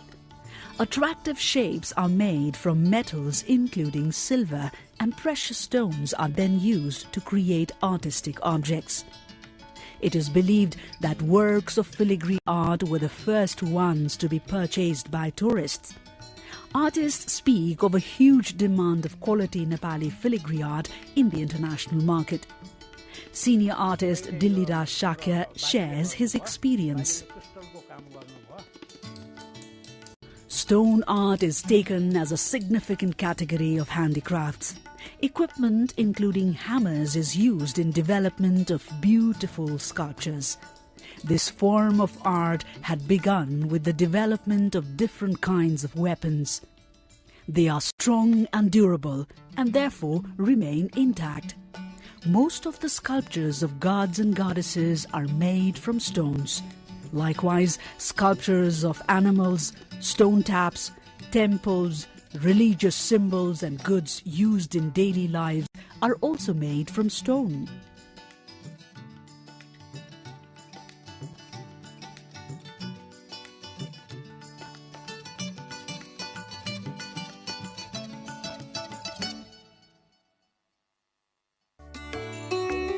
Most of such sculptures are made from the stones found in local hills, including Hattiban, Machegao, Tika Bhairav, Godavari and Kharpa, among others.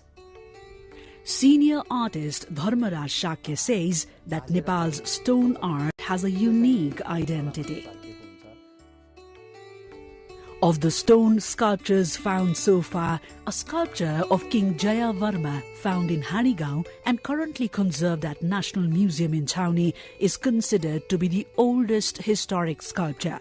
Likewise, sculptures in Changu installed by King Mandev, another found in Tilganga near Pashupati, a sculpture of Vishnu Vikrant in Lazimpat, and the one at Budhanil Kantha are also considered historic.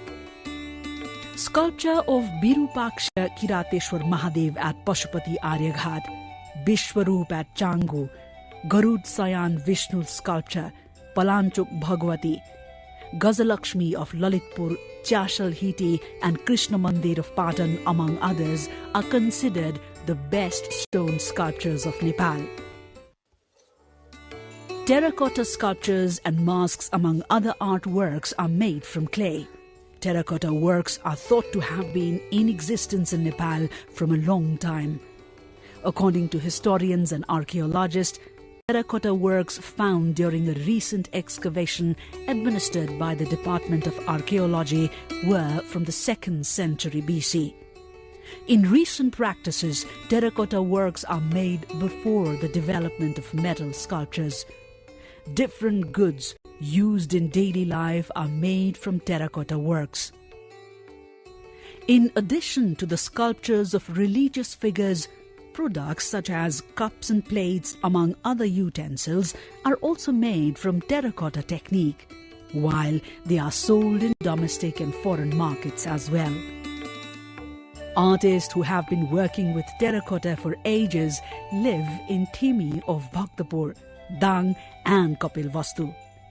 Popular artist Gopal Kalapremi says The creativity and dedication of Nepali artists has been uplifting terracotta works in and outside of Nepal.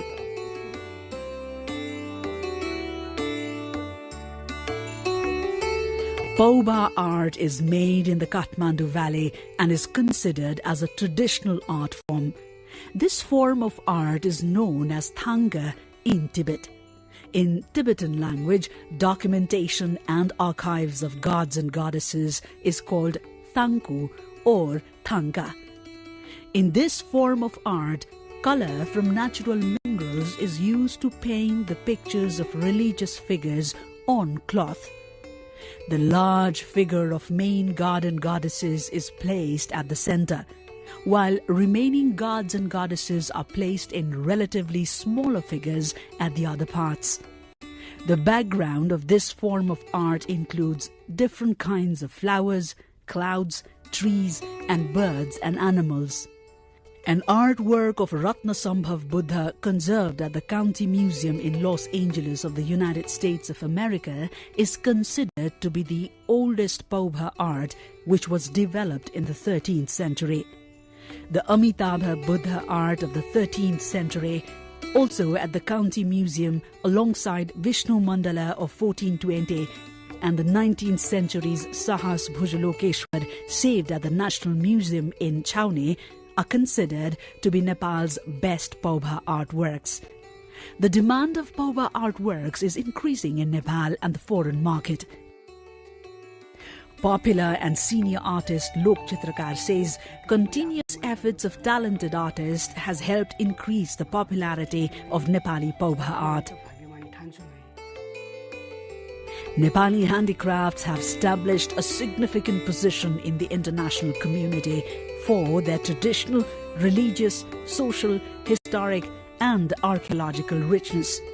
Nepal Academy of Fine Arts has been conducting significant tasks in regards to conservation, promotion and development of Nepali handicrafts.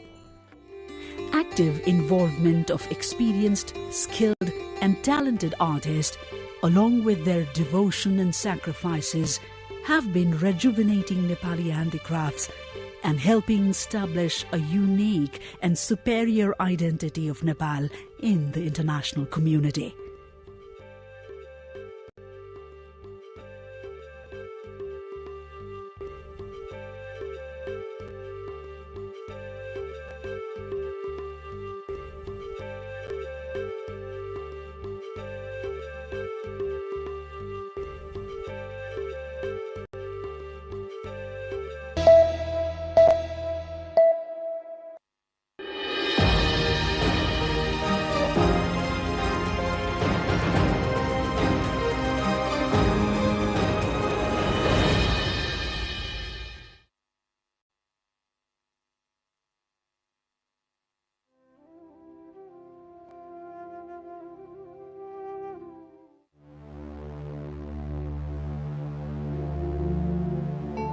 A majestic destination blessed by cultural, religious, historic and natural diversities.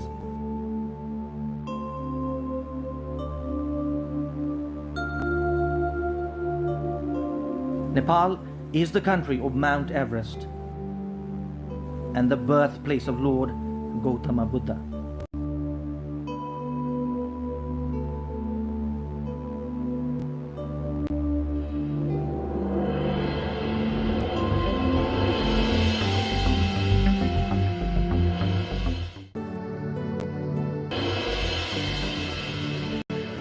Karnali is synonymous to Nepal. One can experience the diversity of Nepal by visiting Karnali province. It is a must-go destination for those who want to experience the real Nepal.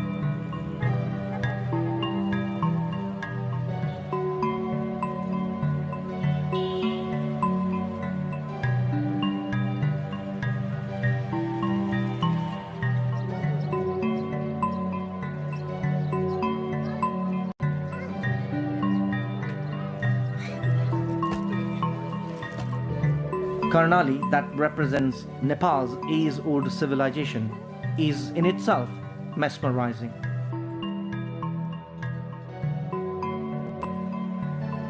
The province has immense tourism potential with its unique natural, religious, cultural, archaeological and historic diversity.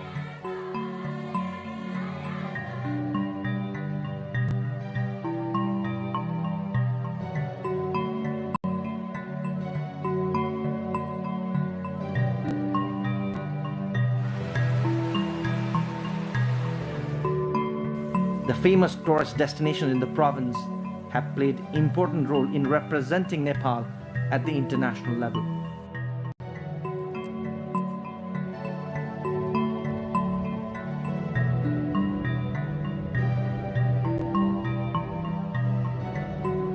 Tourism can be the base for prosperity of Karnali region based on its immense prospects. Lakes, water bodies and famous religious sites are the major attractions for tourists in this province. Rara Lake, Sefoksundu Lake, Bulbule Lake, Chayanath, Dai Lake, Sinja Valley, Humla. This is Rara. Rara is the largest lake in Nepal.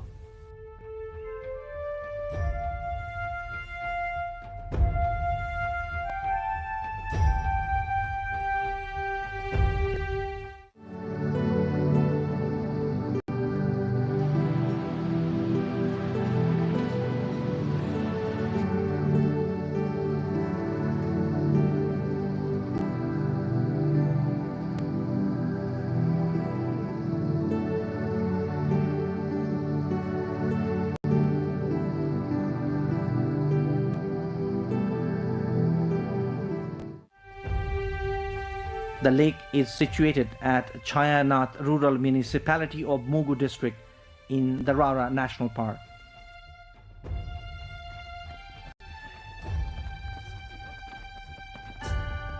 The unique lake is not just known for the different species of rare fishes and the musk ducks, but also for the changing color as per the climatic condition.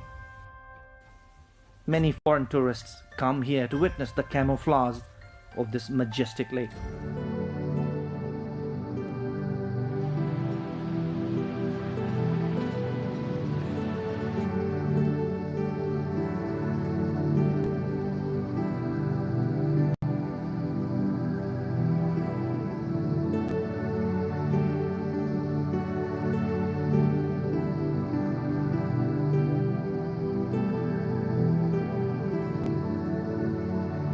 A virgin destination a few years back.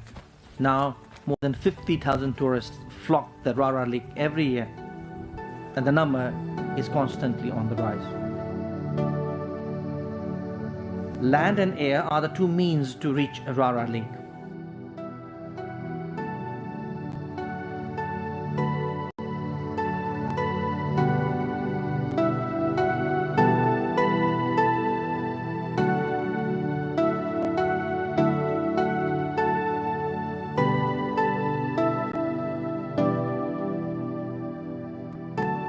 You can reach Rara in a day from Kathmandu by air. From Tribhuvan International Airport, Kathmandu to Nepalganj, and another flight from Nepalganj to Talcher Airport in Mugu is the easiest option.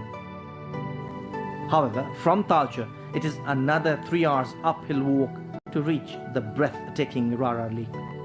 If you choose land travel, it might take up to 3 days. A day's travel from Kathmandu to Surkhet, an overnight stay. Manma, the district headquarters of Kalikot, from Surkhet, an overnight stay, and on the 3rd day you can reach the Rara Lake. You need not walk if you choose this route for Rara Lake. Humla is a very remote Himalayan district of Nepal bordering Mugu. It has great touristic importance.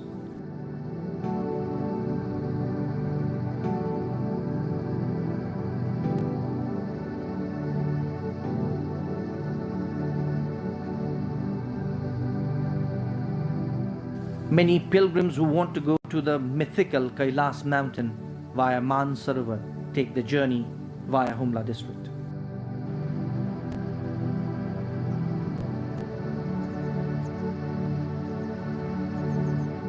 Tourists, mainly Indian pilgrims, travel to Mansarovar, one of the largest pure water bodies at the highest altitude in the world, for religious purposes.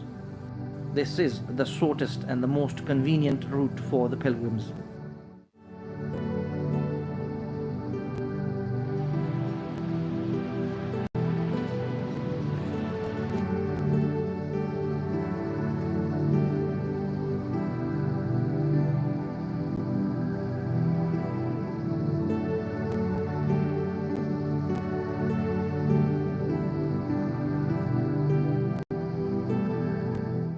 Most of the pilgrims traveling to Mansarovar choose air trip up to Simikot of Humla from Nepalganj. From Simikot, helicopter trip up to Hilsa, from where they enter Chinese autonomous region of Tibet.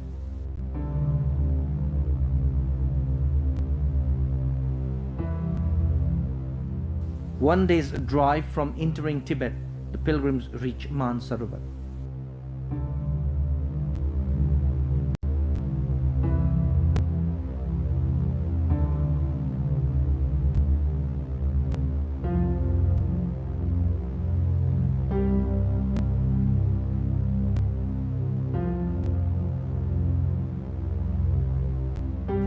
The Kimi Valley of Humla is another new tourist destination in the district.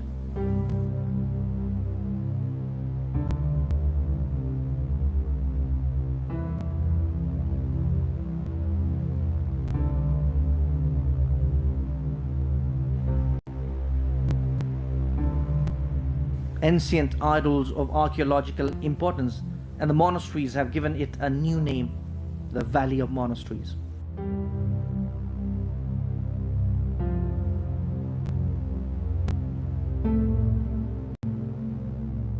These priceless statues, sculptures and artifacts are the major attractions in the valley.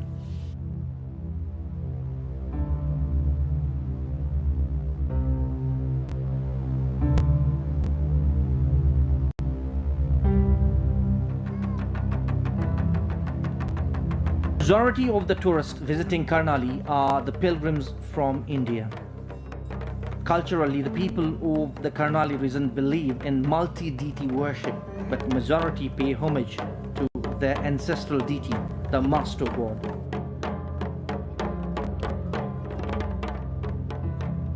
The famous ritual of worshipping 12 master deities has become a popular subject for researchers and tourists alike.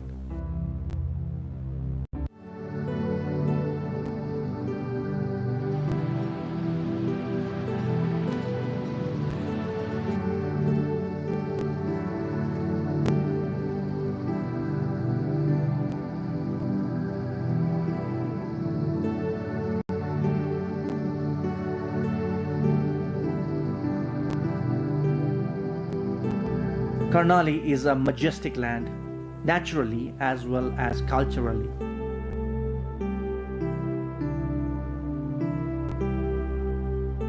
It has religious and cultural heritages in abundance. It offers attractions for tourists of varying interests.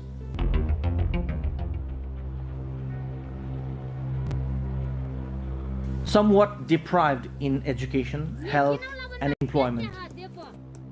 Karnali's tourism potential, due to its unique and diverse nature, geography, religion, culture, history and archaeology, is unexplored.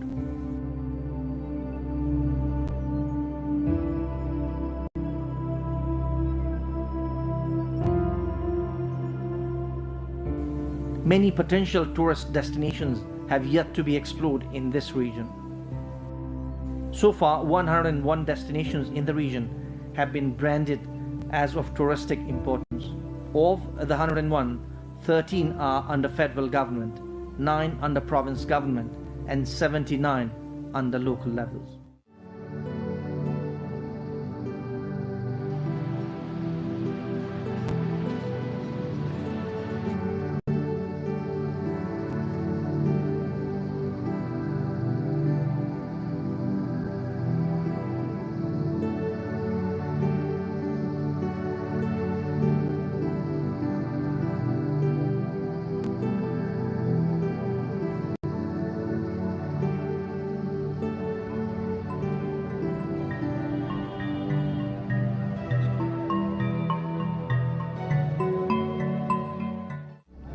Karnali might lack top-class infrastructures, including roadways, hotels, or communications, but many destinations attract adventure tourists. Likewise, medicinal herbs like Yarsagumba, Kali Marsi paddy, millet and barley fields attract tourists when in full bloom. Some of the best organic dishes on offer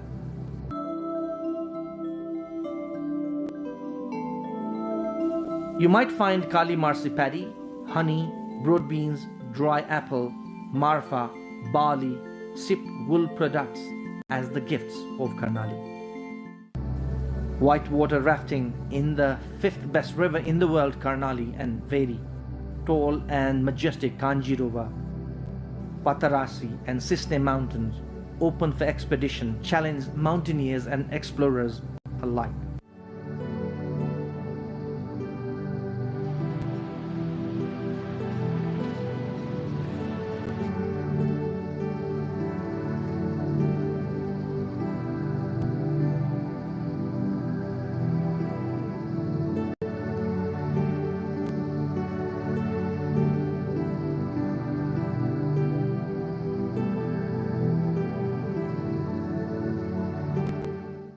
Karnali is also known as the origin of civilizations, including language, literature, art, and culture. It's a pure and revered land. It has a lot to offer to researchers and explorers. Surkhet, the provincial headquarters of Karnali, is the gateway to most of the tourist destinations. Karnali Highway connects some of the destinations, including Kotgadi, Panchadeval, Bilaspur, Mahabu area in Delhi.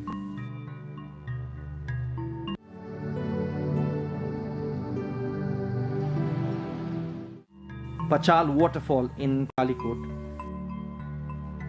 Sinja Valley and the Dul monastery of Jumla, and Rara Lake of Mugu.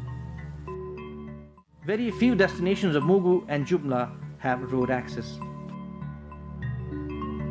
On the other hand, many budget travelers are not encouraged to traveling in Karnali, as it is relatively expensive due to unavailability of road network.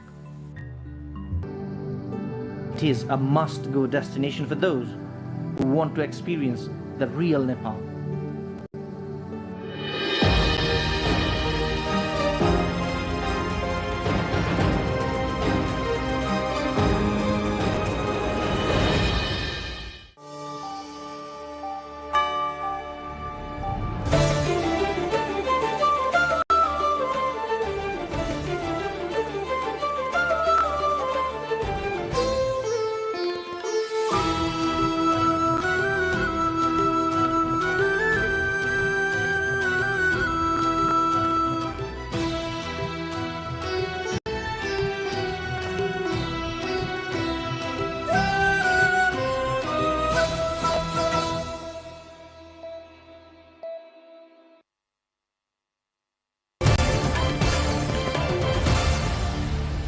Russia launched a massive overnight barrage of missiles and drones across Ukraine, killing at least 13 people and injuring dozens more. Ukraine's officials say hundreds of drones and dozens of missiles struck multiple cities, including Kyiv, Dnipro, and Kharkiv. Residents in the capital were forced into metro shelters as air raid sirens and explosions continued through the night. Authorities reported widespread damage to residential areas and infrastructure, including a collapsed apartment building and power outages in several regions. While Ukraine condemned the strikes as attacks on civilians and called for stronger air defense support, Russia said it had targeted military-industrial facilities and denied striking civilian sites. Ukrainian President Volodymyr Zelensky warned intelligence reports indicated a possible large-scale Russian attack, urging citizens to take immediate precautions and use shelters. Zelensky said warnings from intelligence services about massive strikes remained in force as Ukraine stayed on high alert amid ongoing conflict with Russia. The alert came as Kyiv continued to face repeated aerial threats and intensified military pressure. Zelensky emphasized the need for public vigilance while authorities reinforce safety measures across the country in anticipation of potential further escalation. Попередження, розвиток щодо російських ударів залишаються в силі. Масований удар може бути, вони його підготували. Наші захисники неба 24/7 готові настільки, наскільки це можливо з наявним постачанням. Ради України і, будь ласка, звертайте увагу на повітряні тривоги. Це дуже важливо. Обов'язково користуйтесь укриттями. US President Donald Trump said talks with Iran were continuing at a rapid pace, despite reports from Iranian media that negotiations had been halted in protest over Israel's offensive in Lebanon. In a post on social media platform, Trump stated discussions were moving forward quickly, while also referencing broader efforts to reduce regional tensions. The comments came amid conflicting signals over ceasefire efforts involving Israel and Hezbollah. While diplomatic channels appeared to remain active, uncertainty persisted over the status of negotiations as regional conflicts continue to escalate. Iran's Islamic Revolutionary Guard Corps said 15 vessels, including 4 oil tankers, passed through the Strait of Hormuz within the past 24 hours. The IRGC stated ships transited the key waterway under coordination and with security approval from its naval forces. It also issued a warning to the merchant vessels and oil tankers operating in the Gulf region, including the Strait of Hormuz, stating that any cooperation with what it called hostile forces would be treated as a security threat. The statement underscored continued tensions in one of the world's most strategic oil transit routes. Israeli lawmakers voted in favor of a bill to dissolve parliament in its first reading, paving the way for possible early elections. The legislation was backed by 106 of the 120 members of the Knesset, according to parliamentary records. The bill still requires 2 additional readings before becoming law, and it proposes elections between September and October. The move came amid growing political pressure within Prime Minister Benjamin Netanyahu's coalition, particularly over disputes with ultra-Orthodox parties. The decision marked a significant step toward ending the current parliamentary term early, as political divisions deepened within Israel's ruling alliance. Around 20 people were injured at a luxury shopping complex in central Tokyo after a man sprayed a substance inside the building. Police said the incident took place near an ATM on the ground floor of the mall in Ginza district. Fire officials reported victims complained of a strong smell, prompting emergency response teams to evacuate the area. Roads around the shopping complex were blocked, and fire crews along with hazmat teams rushed to the scene to assist and assess those affected. Authorities said the injuries appeared to be minor, while an investigation was launched to determine the cause of the incident. The United Nations warned that a new El Nino phase was likely to begin within weeks, raising global concerns over extreme weather. The World Meteorological Organization said the phenomenon was expected to strengthen through 2026. And could become one of the strongest on record. Scientists monitored warming conditions in the central Pacific Ocean, which indicated a possible super El Nino event. Experts cautioned that combined with human-driven climate change, the system could significantly raise global temperatures and intensify heat waves, droughts, and heavy rainfall in many regions around the world. The World Meteorological Organization, based in Geneva, Switzerland, has warned there is an 80% chance of El Nino developing between June and August 2026, with the likelihood rising above 90% by November. El Nino is a natural climate phenomenon where surface waters in the central and eastern equatorial Pacific Ocean become unusually warm disrupting global weather patterns. Experts said the developing El Nino could become moderate to strong, increasing the risk of heat waves, droughts, heavy rainfall and floods in many parts of the world. UN officials, including Secretary General Antonio Guterres, urged countries to prepare, warning that the phenomenon could intensify climate extremes and impact agriculture, water supply and food security globally. Thai citizens across the country went on a spending spree on the first day of the Thai Joy Thai Plus 60/40 co-payment scheme, purchasing food, drinks and consumer goods. Retail outlets and fresh markets reported brisk business, with long queues forming in Bangkok's Viva Badi Soy 64 market, as shoppers bought fresh produce and ready-made meals. Some participants said they planned their spending carefully to use the monthly subsidy effectively. Vendors urged price stability to prevent overcharging, while the government reported strong public participation, with 26 million out of 30 million eligible people registering for the scheme. Officials said the program would further support economic activity in the country.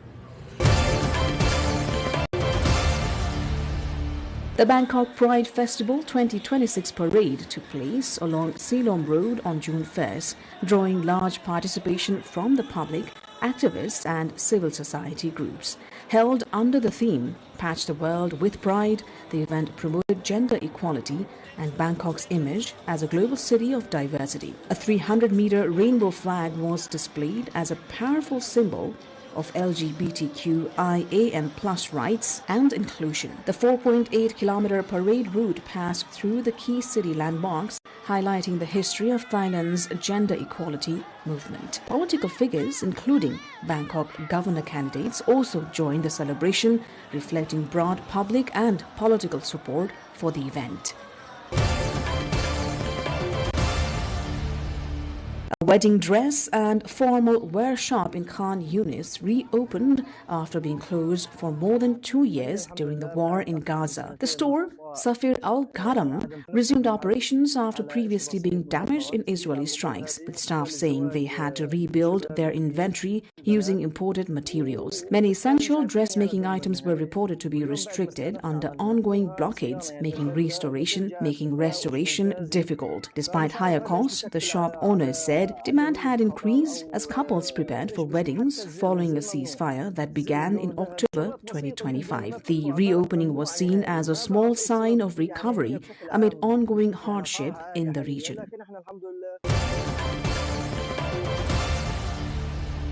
Japanese fishers began this year's kelp harvesting season off Kaigara Island, one of Russian-controlled islands claimed by Japan. Fishing boats departed from Nemuro City in Hokkaido after a white flag signaled the start of operations. Fishers spent several hours collecting high-quality kombu kelp from the nutrient-rich waters, which are known for producing soft and valuable seaweed at this time of year. However, concerns emerged over the season's profitability, as some fishers reported much of the harvest remained immature. Rising fuel costs also added pressure, with fishers warning that higher operating expenses could reduce earnings from each trip to sea.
NaMo हिरण्यबाहवे हिरण्यवर्णाय हिरण्यरूपाय हिरण्यपतये अम्बिकापतये उमापतये पशुपतये NaMo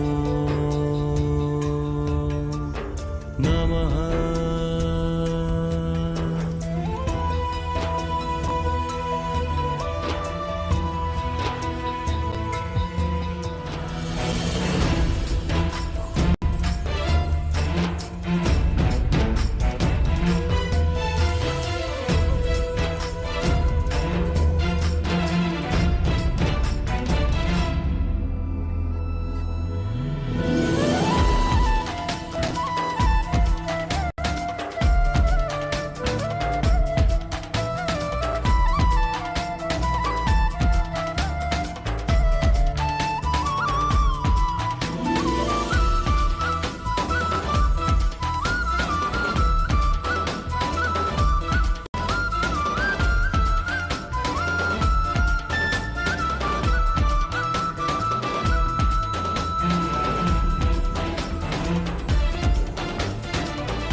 Hello and welcome to The Perspective on NTV World. I'm Sabika Shrestha, your host for the program.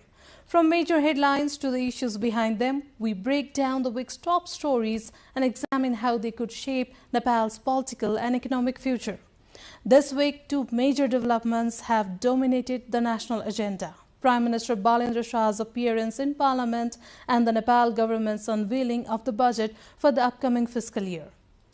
Facing mounting political pressure over his absence from House proceedings, Prime Minister Balendra Shah appeared before lawmakers for the first time for a direct question and answer session. During the session, he responded to concerns on a range of national issues, including governance, development, and public service delivery. At the same time, the government's record Rs 2.124 trillion budget has sparked intense debate across political and economic circles. While the administration says the spending plan is designed to accelerate economic growth through reforms, investment and infrastructure development, critics have questioned the realism of its targets, revenue projection and the government's capacity to implement such an ambitious agenda. What do these developments mean for Nepal's political landscape and economic direction? We bring you the details and the perspectives that matter in this episode. Under mounting political pressure, Prime Minister Balendra Shah addressed Parliament outlining the government's positions on key national issues including the Nepal-India border dispute, anti-corruption efforts and policies on landless squatters and visit visa regulation. PM Shah's address in Parliament was neither planned nor in the schedule, but spontaneous reaction over the repeated criticism of the opposition parties. हामीले पहिलो वर्षलाई चाहिँ सुशासनको वर्षको रूपमा लिएछौं। सुशासन भन्दैमा फेरि हामीले विकास नै गर्दैनौं, पूर्वाधार नै बनाउँदैनौं भन्ने चाहिँ होइन, तर यो वर्षलाई चाहिँ पूर्ण रूपमा हाम्रा माननीय मन्त्रीज्यूहरू र विभिन्न क्षेत्रमा रहनुभएका विभिन्न क्षेत्रबाट आउनुभएका माननीय सांसदज्यूहरू उहाँहरूको निगरानीमा पनि विभिन्न क्षेत्रहरू हुन्छन्, विभिन्न पालिकाहरू छन्, विभिन्न निकायहरू छ। हाम्रो नेपाल सरकार र राष्ट्रिय स्वतन्त्र पार्टीले चाहिँ यो पहिलो वर्ष पूर्ण रूपमा देशलाई चाहिँ सुशासनतर्फ लाने, व्यतिथिहरूलाई हटाउने, यो भ्रष्टाचार एकदमै बलियो जरा बनाएर बसेको भ्रष्टाचारलाई चाहिँ निर्मूल गर्न चाहिँ नेपाल सरकार, हाम्रो पार्टी एकदमै तत्पर रहेको छ। यो चीज विभिन्न कार्यालयहरूमा जाँदा, मालपोत कार्यालय, company registrar, blue book renew गर्दा विभिन्न ठाउँहरूमा जाँदा देख्नु पनि भएको छ होला र यसलाई नेपाल सरकारले निरन्तरता दिनेछ। लिपुलेक लिम्पिया धुरा सम्बन्धी बुझ्न खोज्नुभयो जस्तो लागेको थियो।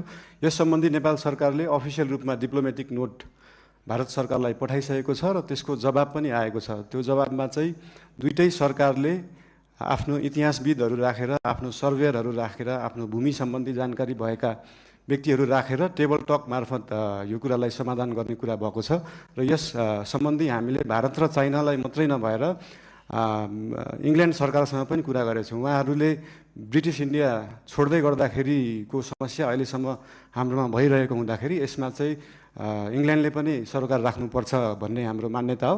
यो सबै कुराहरू टेबल टक डिप्लोमेटिक हिसाबले भएर समाधान हुने जानकारी गराउन चाहन्छु। सुकुम्बासीको विषयमा धेरै कुराहरू आएका छन्। हामीले काठमाडौँ उपत्यकामा रहेका खोला किनारमा जुन एकदमै जोखिमपूर्ण अवस्थामा बस्नु भएको थियो उहाँहरूलाई चाहिँ अर्को ठाउँ सार्ने काम गरेको, जसको चाहिँ देशभरि कतै पनि एक दूर जग्गा पनि छैन, एक आना जग्गा पनि छैन। उहाँहरूलाई चाहिँ त्यो जग्गाको व्यवस्थापन नेपाल सरकारले गर्नुपर्छ। त्यो हाम्रो सरकारको र हाम्रो पार्टीको मान्यता हो, त्यो उहाँहरूले पाउनै पर्छ। तर काठमाडौँ उपत्यकामा बसेकालाई किन एकदम प्रायोरिटी दिएर हटाइयो भन्दाखेरि विगतका धेरै वर्षहरूमा बाढी आउँदाखेरि उहाँहरूको घर डुबानमा पर्ने र उहाँहरूको स्वास्थ्य अवस्था पनि एकदमै नाजुक थियो। उहाँहरूको सेनिटरी अवस्था, उहाँहरूको त्यो वासरुम टोइलेटको व्यवस्था, त्यसको निकासा सिधै खोलामा थियो। सबैभन्दा ठुलो कुरा चाहिँ उहाँहरूको ज्यान जोखिममा थियो।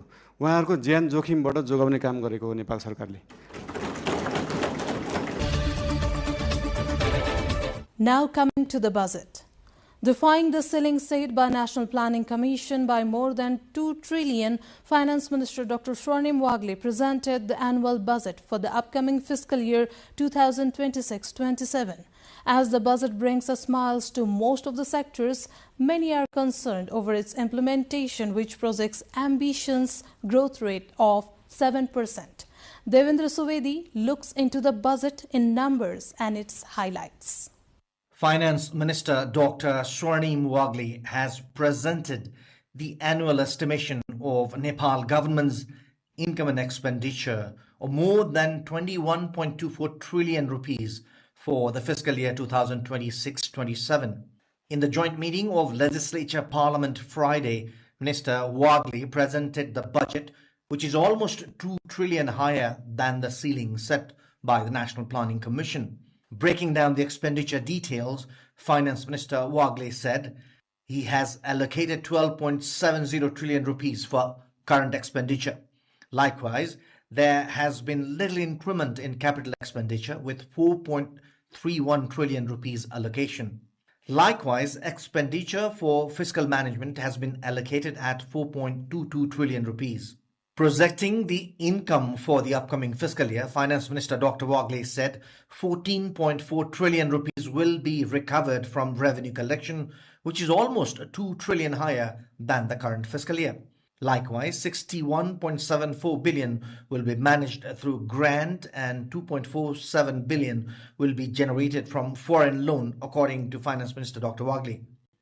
Internal loan of 4.1 billion will be drawn to manage the income, according to Finance Minister Dr. Wagle. Meanwhile, Minister Dr. Wagle has ambitiously projected economic growth rate of 7% for the new fiscal year. The growth rate sounds ambitious given the current fiscal year's growth rate of 3.85%.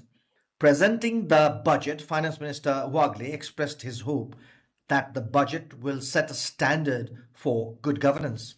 Minister Wagle said the upcoming budget will bring transformations in policies, laws, institutions, procedures and leadership, thus establishing good governance. Stating that the nation is in the decisive juncture of comprehensive economic reforms, Minister Wagle said the budget is centered on massive reforms in economy and the establishment of good governance. According to Minister Dr. Wagle, the new budget is primarily focused on production-based economy, good governance and technology-friendly development. The minister claimed that this time's budget has been presented as a reliable document for policy transformations instead of limiting it as an official statement. Information and communications, artificial intelligence, finance, trade, investment and collective capacity of Nepali community that spreads across the globe have been presented as major bases for economic transformations. Minister Wagle said the government aims to build new structure for a coordinated economic growth through the proper utilization of new technology. For further insights on this matter, we are joined by Mr. Prayas Tiwari, a graduate student in economics at the University of Mannheim. Welcome to The Perspective, sir. Thank you for having me.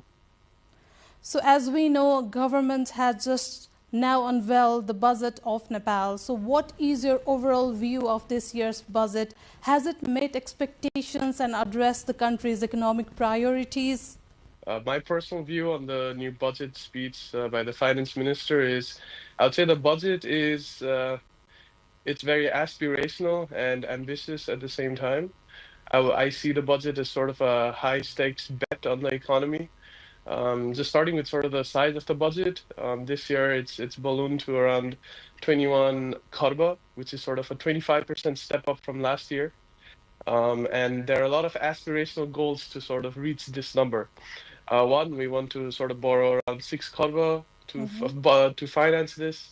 At the same time, we are expecting that we'll be able to collect 20% more in tax revenues compared to last year. So it really depends on sort of the implementation of sort of the policies of the government, while at the same time we're reducing sort of the tax rates on income taxes and also on some businesses.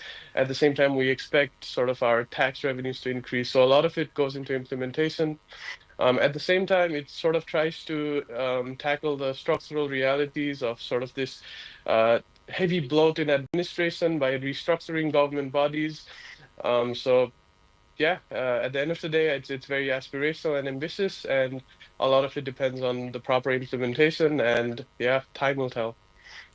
So in your review, what is the biggest strength and what is the biggest weakness of this year's budget? Yeah, absolutely. I think the biggest strength is sort of going head on with the reality of sort of this bloated government, and it's trying to address it head on with sort of abolishing some of the government bodies, reforming some of or merging some of the government institutions, at the same time introducing laws like the sunset laws to speed up infrastructure development. So I would say this is one. Another very clear impact will be seen for middle class earners. The reduction of the tax rate or the doubling of the non-tax rate. I think this will see immediate impact for most people. So I would say these are some of the biggest strengths. The weaknesses, I would say, like I mentioned before, would be it's very ambitious and It depends on, does the bet pay off? Will sort of the capital markets and the private players come in and start paying their fair share of taxes? Will this spike sort of economic activity that's under the purview of sort of government taxation?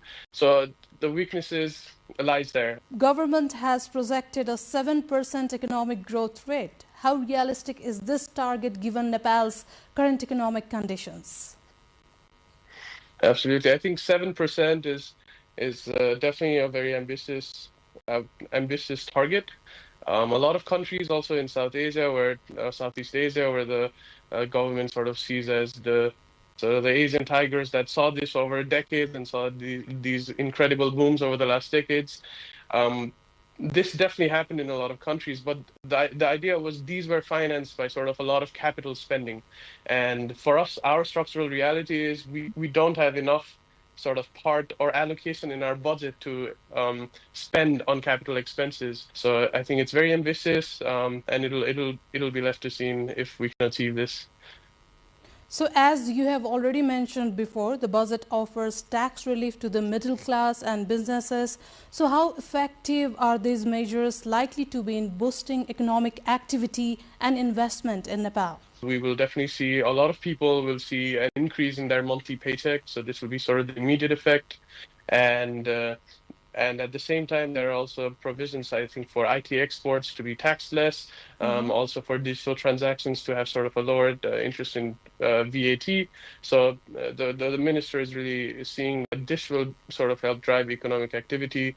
At the same time, they also want to incentivize sort of a remittance coming into the country, going through sort of the taxable system by introducing VAT lotteries. So there are a lot of these small bets that the minister has around a lot of economic activity. So we will have to see how the private markets responds to this. It's exciting, but at the same time, it's also time to be cautious and see how it plays out. So the budget side this time exceeds the ceiling recommended by the National Planning Commission. Does this pose any risk to fiscal discipline and revenue management? I think this is a bet. This is definitely a bet. We're financing a lot of our budget by hopes that we get sort of the funding from the private markets and from sort of international donors. And what this will definitely have an impact on the next years is we will pay a lot more in interest. So if the bets don't pay off and we sort of have sort of the same low spending of capital expenses, then next year and the years after we will see a direct effect on our budget, that we have less and less money to spend on capital expenses and more on sort of financing our debt. So it is a precarious scenario. So this year the government has to sort of be toe on toe with making sure that we spend all of our money correctly, and sort of that some of these bets pay off. So it's a bet, it's a risk, and a delivery is where everything will come down to. Mr. Tiwari, government has announced major institutional reforms and restructuring of public agencies. How significant are these reforms, and can they improve governance and efficiency? What do you think? Yeah, I mean, you look at the ground reality of our budget. 60% of our budget is going into sort of funding our recurring expenses, and this has sort of creeped up since we introduced sort of federalism and this three-tier government. The amount of money we're spending on recurring expenses has only gone up, and this is a structural problem. When 60 rupees out of 100 rupees goes into recurring expenses, we're left with very little to do on other aspects of the economy. And what as I mentioned before, what this year the government has sort of sought to do is eliminating some agencies, merging some ministries. So these will have an effect, obviously, but also at the same time, the government also raised sort of the salaries for government employees by around 20%. So it sort of eats up sort of those reforms that the government aims in other parts of the government. So I wouldn't say in this aspect anything radical has been done to solve this radical issue of like creeping high administrative expenses, but it is a welcome move. It's always a welcome move to sort of try to track administrative bloat wherever it is, focus more on service delivery, and maybe we will see more of this in the next years. What we probably want sort of a transformation, but for this year it is a good step. Lastly, Mr. Tiwari, budget implementation has long been a challenge in Nepal. So what are the key hurdles to implementing this budget, and what should the government focus on to ensure the results? Yes, absolutely. This has sort of always been an issue in the last governments. So the government needs to focus on like implementing the budget. We need to be really transparent about where we spend our money. Things like the sunset reforms that the government implemented, we need to see that there's proper enforcement of it. We also want the idea of the minister was to reduce the tax rates, expand the tax base. So we want to make sure that we incentivize people to enter the tax system and report their businesses or revenues and bring a lot of the economy from the gray market to the formal economy. It just needs to implement it. I think that's the biggest takeaway. Thank you for your time and valuable insights, sir. Thank you so much for having me. It was a pleasure. That was Mr. Prayas Tiwari explaining more on the recent budget. Now, the budget for the fiscal year 2026-27 raises the individual taxpayer limit to 1 million rupees, reduces customs and excise duties on hundreds of items, and introduces a fully automated VAT refund system. It also outlines major institutional reforms, including restructuring the electricity authority and scrapping or reorganizing dozens of government agencies, alongside ambitious spending plans aimed at boosting growth and employment. Diksha Avasti brings a report. Nepal's government in the upcoming budget 2026-27 announced sweeping tax reforms. This package reflects design to put more money in people's pockets, remove bureaucratic hurdles for businesses, and energize a sluggish economy. For the first time in history, most customs and excise duties have been abolished in order to reduce the cost of goods and services in the market. With a strong focus on revenue collection targets of around 12 trillion for the year, the government has completely transformed existing tax mechanisms. For ordinary Nepalis, the government has shown significant generosity in personal income tax related to the daily lives of ordinary citizens. From now on, individuals earning up to 1 million Nepali rupees annually will not have to pay income tax. The maximum personal income tax rate has also been cut by 10%. It is believed millions of salaried workers and small business owners will feel the relief immediately. On the industrial front, customs duties on 273 types of raw materials have been reduced, ensuring manufacturers pay less for inputs than for finished imports. The 11-tier customs structure is being simplified to just 7 tiers. Excise duties on 360 goods are scrapped entirely, and a tangle of smaller levies will be merged into a single green tax. Consumers who pay digitally will now receive a 10% discount on VAT at the point of purchase, backed by an automated refund system and a new bill lottery scheme to build an invoicing culture. Finally, taxpayers with cases pending in court can settle by paying just 1% surcharge, with all fines and interest fully waived. The government calls it a reset, compliance as a partner. The government says its newly introduced multi-rate VAT system is designed to strengthen transparency in transactions and encourage a stronger culture of mandatory billing across Nepal's economy. The Ministry of Finance held a press conference to shed light on the rife concerns. Here are the details. The government has clarified the newly introduced multi-rate VAT system in the budget is aimed at encouraging the culture of issuing and receiving mandatory bills. Speaking at a press conference held on Sunday, Finance Minister Dr. Swarnim Wagle stated that the new arrangements are designed to strengthen transparency in transactions and promote formal billing practices across the country. The minister further claimed that the reforms could also help more Nepalese become financially prosperous, even suggesting that the system could create opportunities for citizens to become millionaires.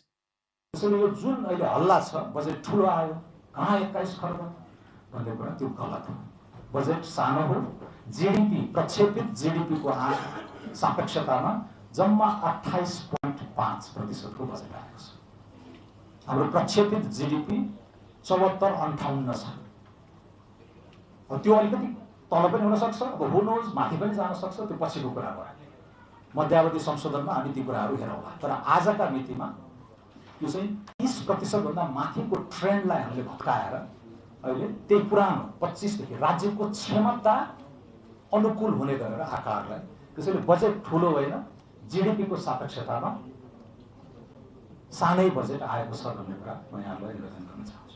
During the briefing, the finance minister also emphasized that for a developing country like Nepal, relying solely on income tax is insufficient for large-scale revenue mobilization. He said the government is prioritizing a consumption-based tax system to strengthen national revenue collection. Minister Wagle added that improved infrastructure such as roads, electricity, and security services would boost private sector confidence, leading to increased investment and expansion of economic activities. He expressed the government's ambition to grow Nepal's economy from around 70 trillion Nepali rupees to 100 trillion rupees within the next 7 years. यति focus हामी जेनेरेसनमा मात्र गरेका छौं अर्को 3-4 वर्ष त यो पूर्वाधार बनाउनै लाग्छ त्यसैले त्यसको लगानी अघि भनिए जस्तै 85 अर्बको हाराहारीमा लगानीलाई यहीबाट पनि अलिकति थोरै ठूला ऋण लिनै पर्छ नेपाल सरकारले राजस्व पनि त्यहाँ साइफन गर्नै पर्छ तर नेपाली जनताको पनि त्यहाँ स्टेक रहोस् न यत्रो हाम्रो राष्ट्रिय समृद्धिको प्रमुख खम्बा स्वच्छ ऊर्जामा सबैको लगानी रहोस् भनेर पनि त्यो कल्पना गरिएको छ। He also clarified that the 3% VAT on education has been designed in a way that does not create an unnecessary burden on the middle class while ensuring targeted social equity support. On the energy sector, the finance minister stated that VAT on electricity tariffs has been introduced to support long-term development of the power system. He further clarified that capital gains tax from share trading will be treated as the final tax, aiming to remove confusion among investors. Additionally, he dismissed rumors regarding employee allowances, confirming that the announced 10% incentive allowance applies uniformly to all government employees. That's all from The Perspective for this week's edition. We'll be back next week with major updates. Stay tuned to NTV World.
The country wakes up with the first touch of sunlight kissing the Antudara in eastern Nepal.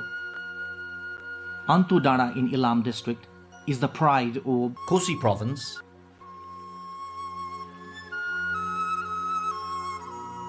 Nepal's eastern Kosi province spreads across 26,000 square kilometers and has 14 districts.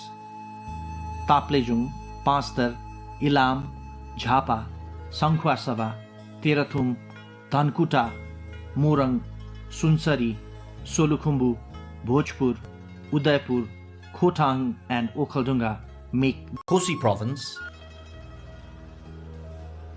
Though the province is an ethnic mix, the predominant inhabitants are Brahmin, Kshetri, Tamang, Sherpa, Rai and Limbu.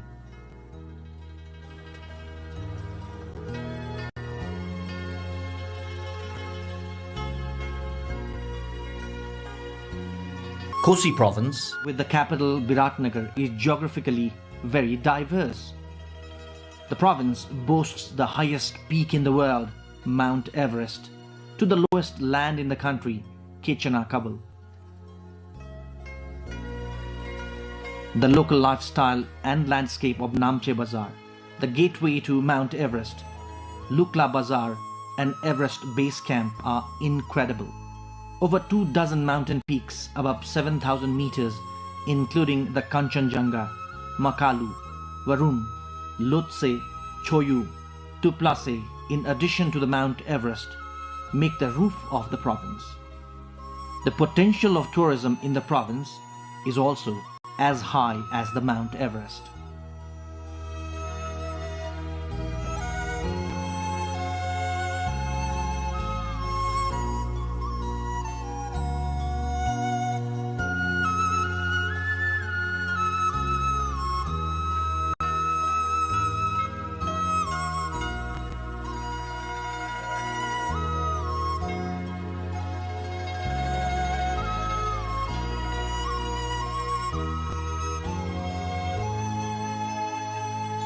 Country's largest Saptakosi, along with Mechi, Arun, Tamor, Kankai, Likhu are the major rivers in the province.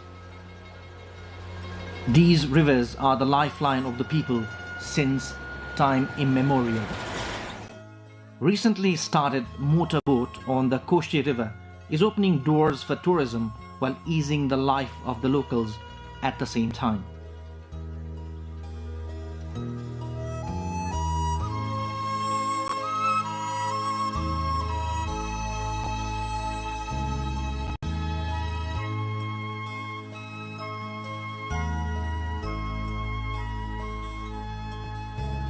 Situated at just 70 meters above the sea level, Kechana Kabul in Jhapa is the lowest point in the country.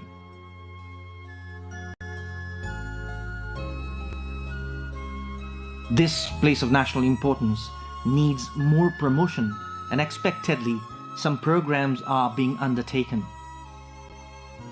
The world-renowned Kosi Tappu Wildlife Reserve, Sagarmatha National Park, Makalu Varun National Park and Kanchenjunga Conservation Area are some of the major attractions in Kosi Province.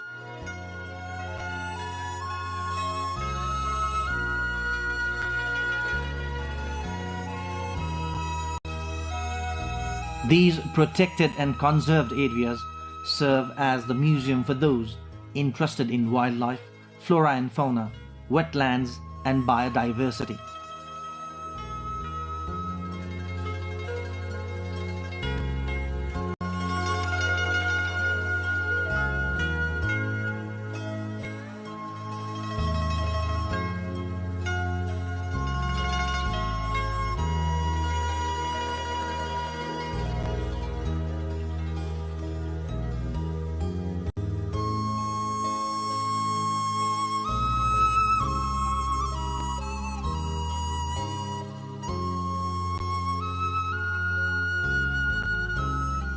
The number of people thronging Antudara in Ilam round the calendar to watch the sunrise is increasing by the day.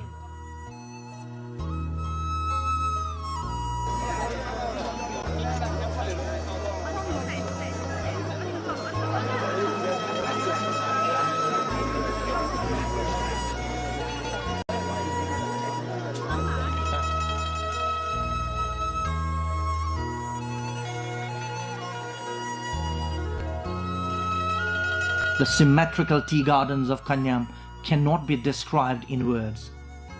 Prosperity along with natural beauty is the speciality of the province. No foreign or domestic tourist returns disappointed from this place.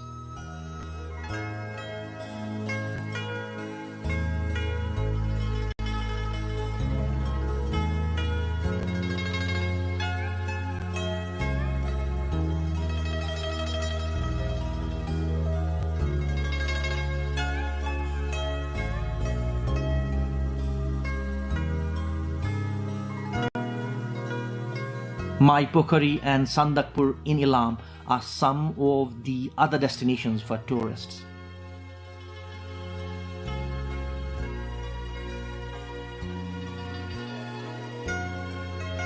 Sandakpur is probably the only place in Asia from where one can enjoy the panoramic view of around 60 mountain peaks.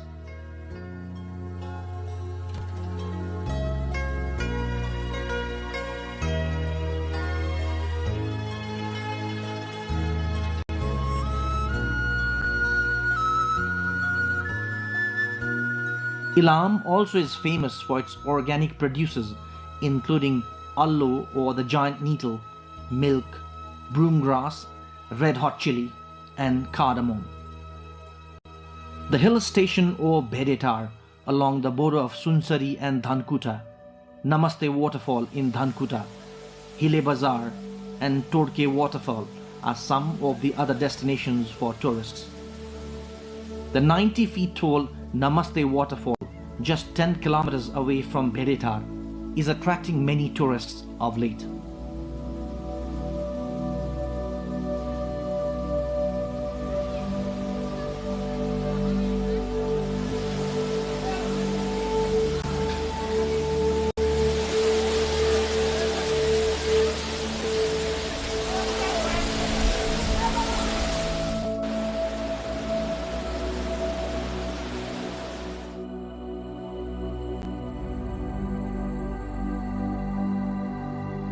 TMZ or Tinjure, Milne and Jaljala area in Terathum is branded as the capital of rhododendron.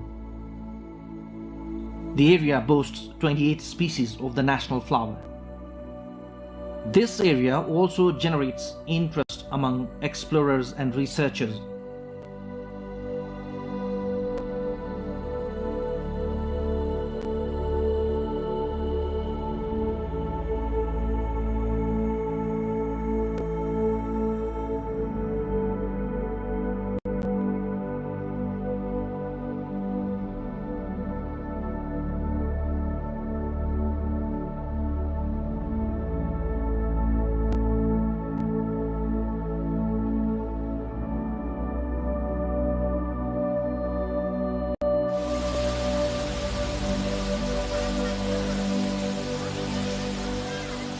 The 365-meter tall Hathung waterfall is the tallest in Asia and the pride of Nepal.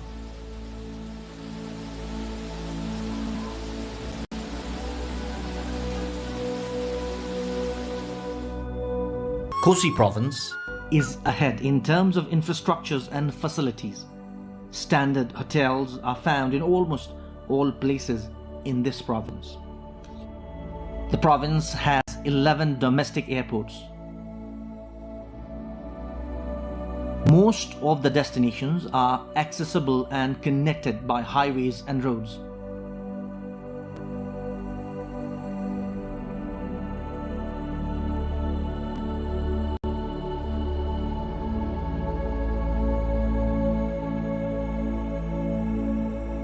The Pathivara temple, situated at 3,794 meters above the sea level, is the combination of spirituality, natural beauty and tourism. This is one destination in every Nepali's bucket list. The blooming rhododendrons in the spring and snow-white terrain in winter keep the tourism interest alive around the year.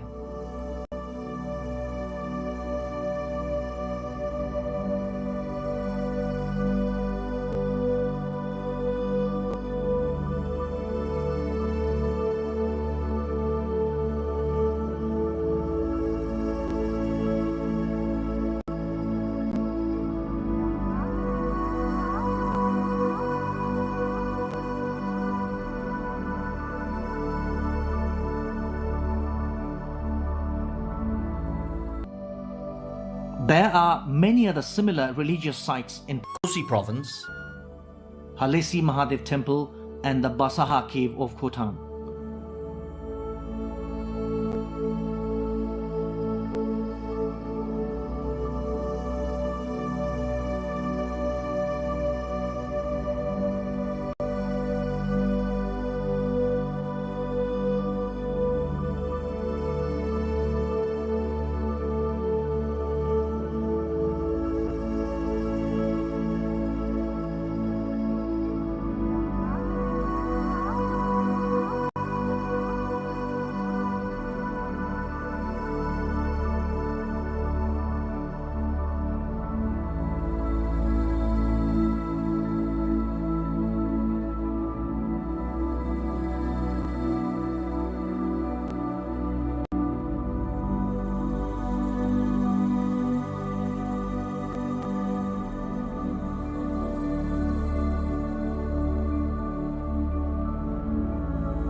Buddha Subba temple in Dharan of Sunsari.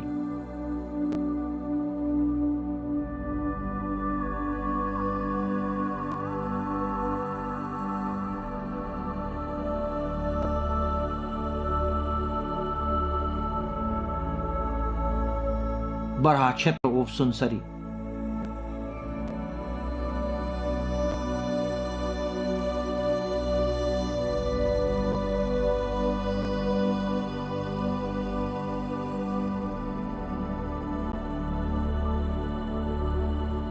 Mini Pathivara of Vilam.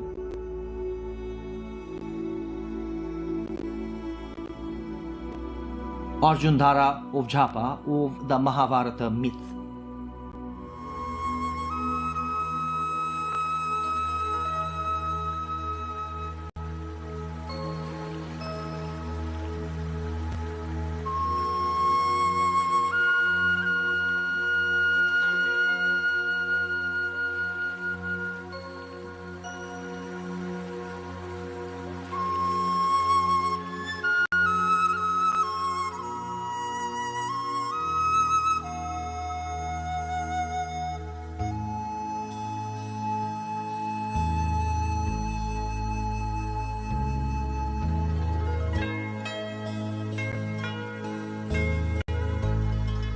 The Taksar Bazaar of Bhojpur is another destination not to be forgotten in the list of tourism destinations in the province. History dates the first minted Nepali coins in this place. Those copper coins are still found in Taksar. The small hamlet is a perfect destination to see the Eastern Nepali lifestyle.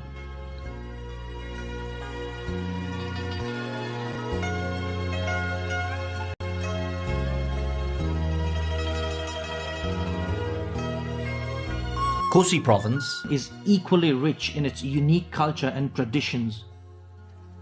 In addition to the major festivals celebrated by the Brahmins and the Chetris, different ethnic groups like Tamangs, Sherpas and Muggars rejoice in Losar.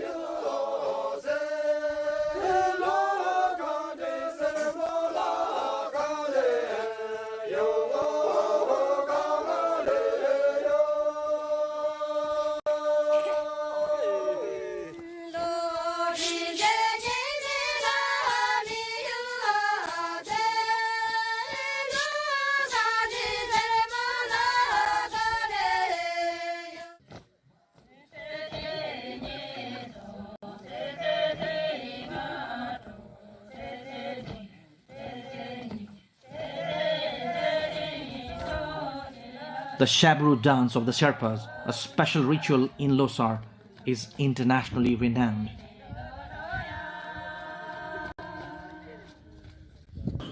The Udoli and Uvoli of the Rise and the Dhan dance have their own religious and scientific importance.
The Tarai Plain of Province 1 is the breadbasket of Nepal.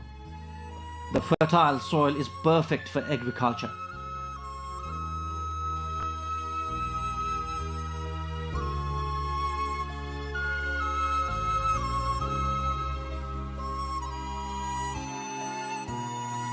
Tea gardens from the lowland of Japa to the height of Solukhumbu are some of the major cash crops here.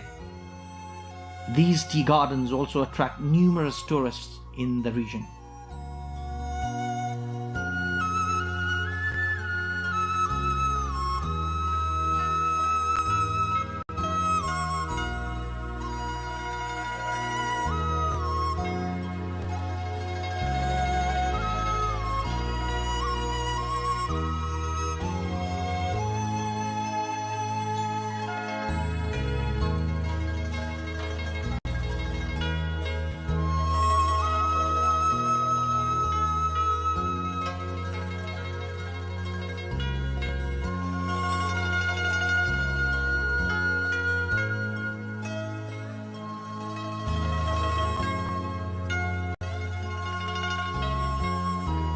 Province 1 is definitely a museum for tourism.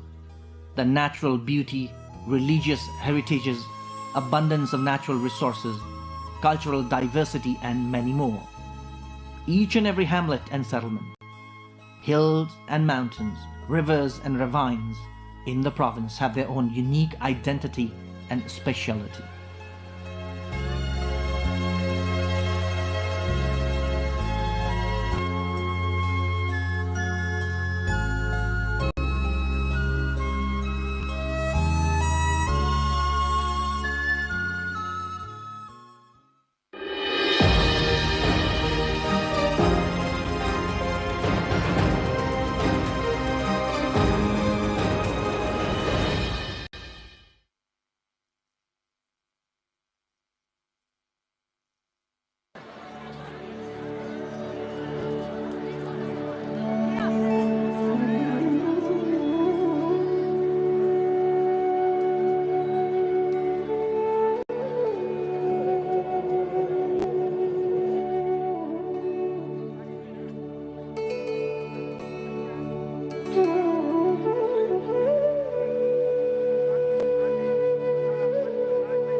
House of Representatives remains deadlocked over Prime Minister's border remarks. Government says Prime Minister ready to clarify border issue in Parliament.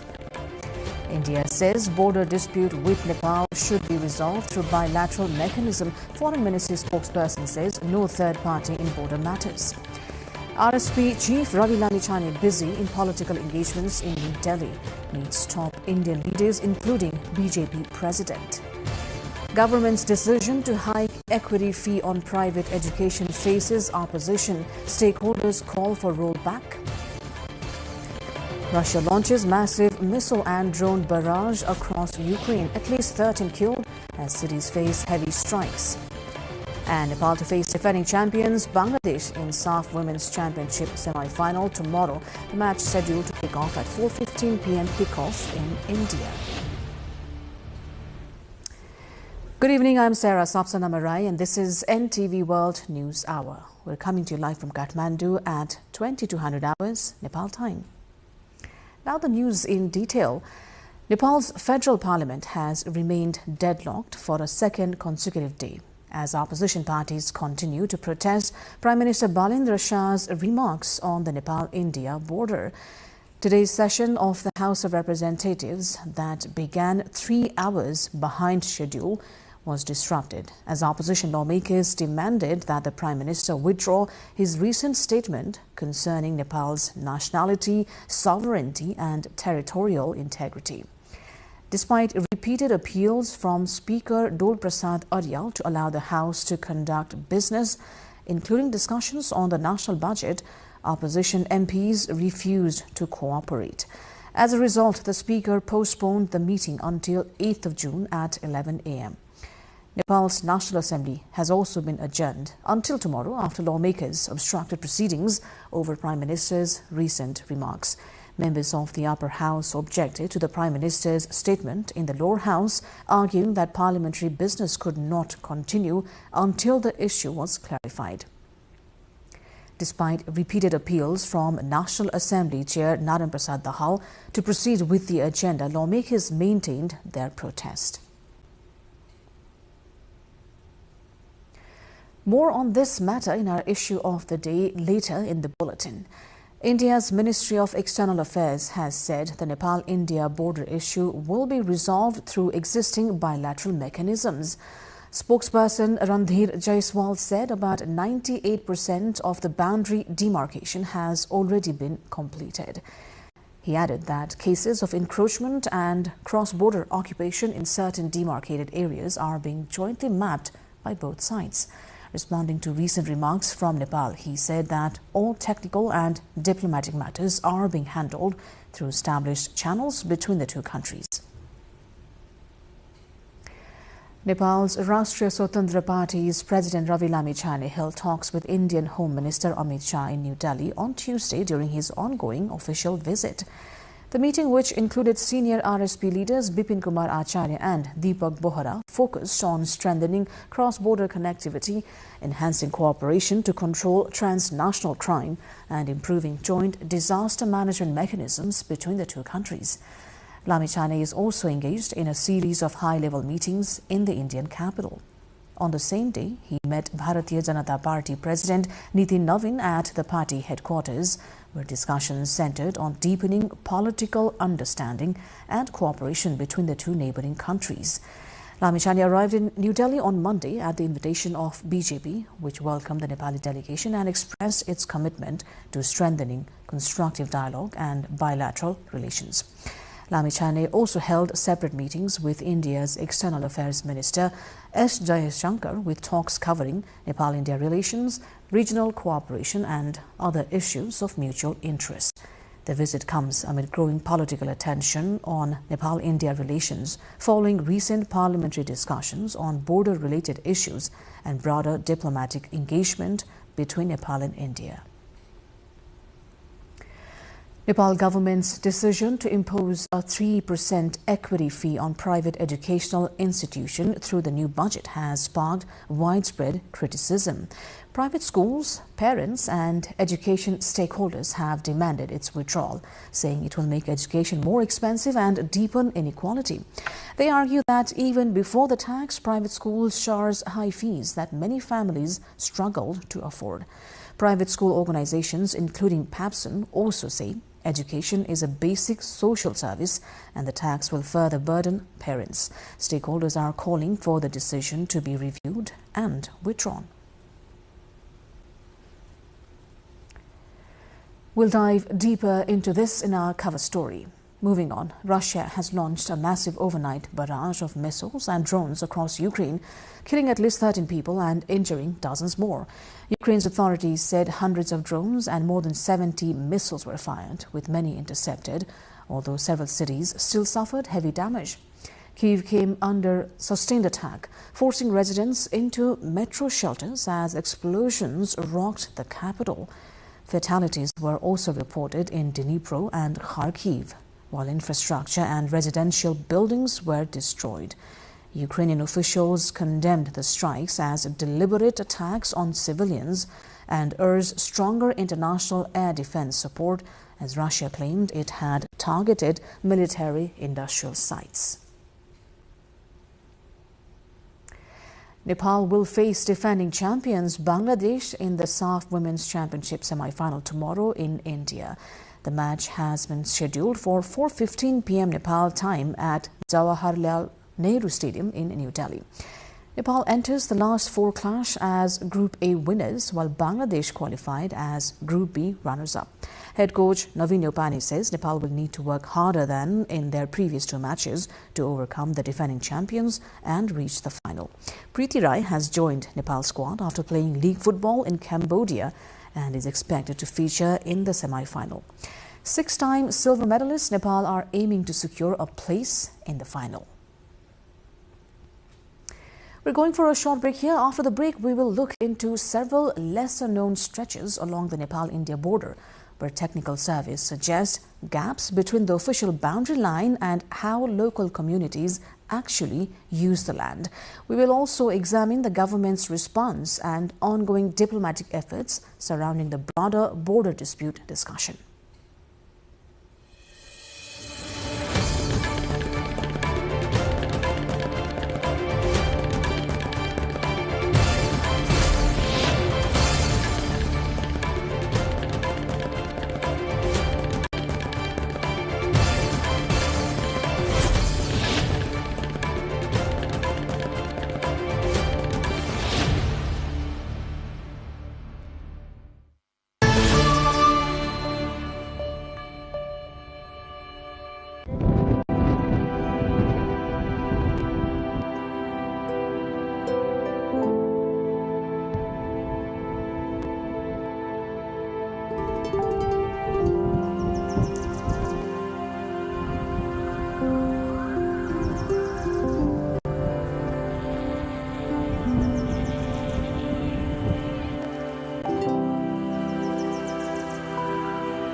You're watching News Hour here on NTV World. Time now for our issue of the day.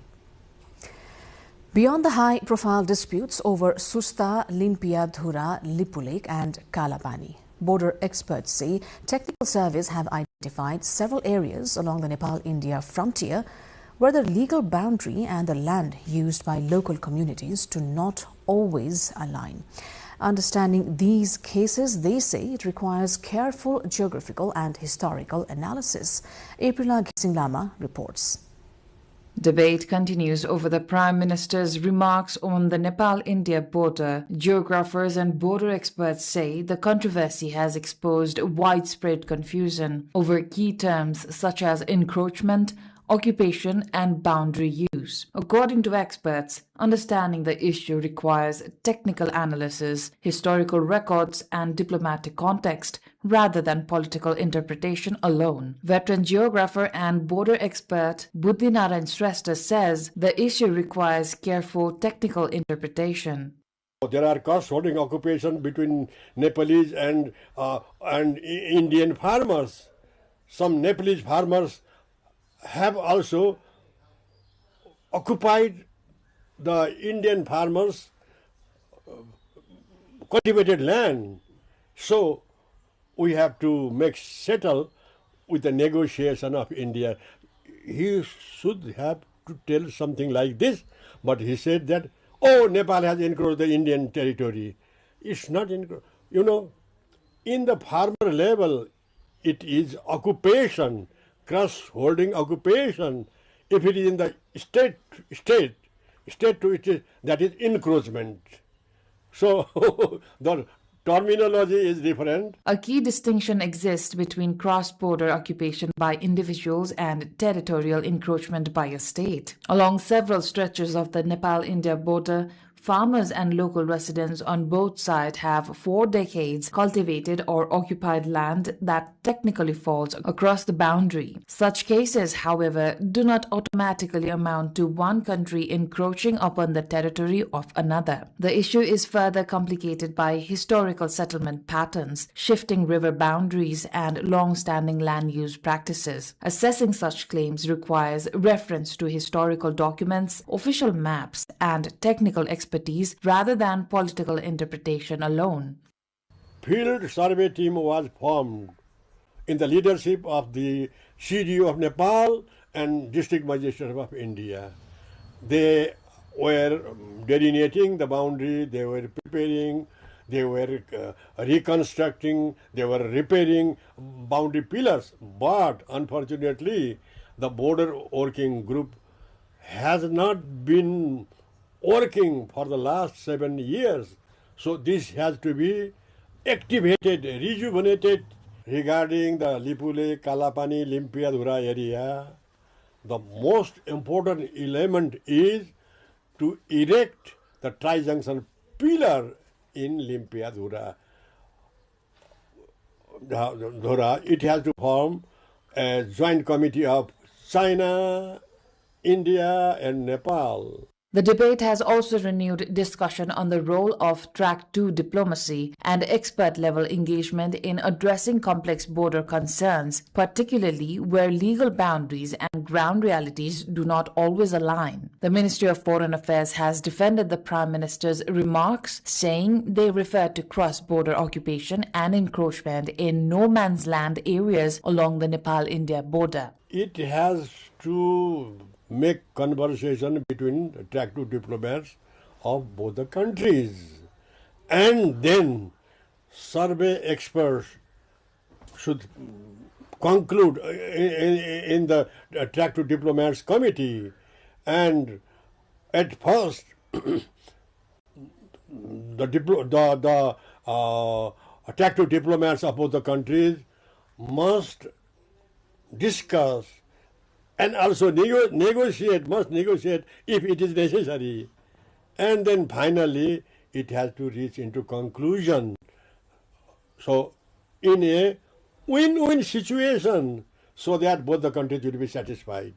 Opposition parties have demanded evidence or a formal clarification from the Prime Minister, repeatedly disrupting parliamentary proceedings. Meanwhile, government spokesperson and Minister for Education and Sports, Sushmit Pokhrel, has said the Ministry of Foreign Affairs has already clarified the remarks made by the Prime Minister in Parliament.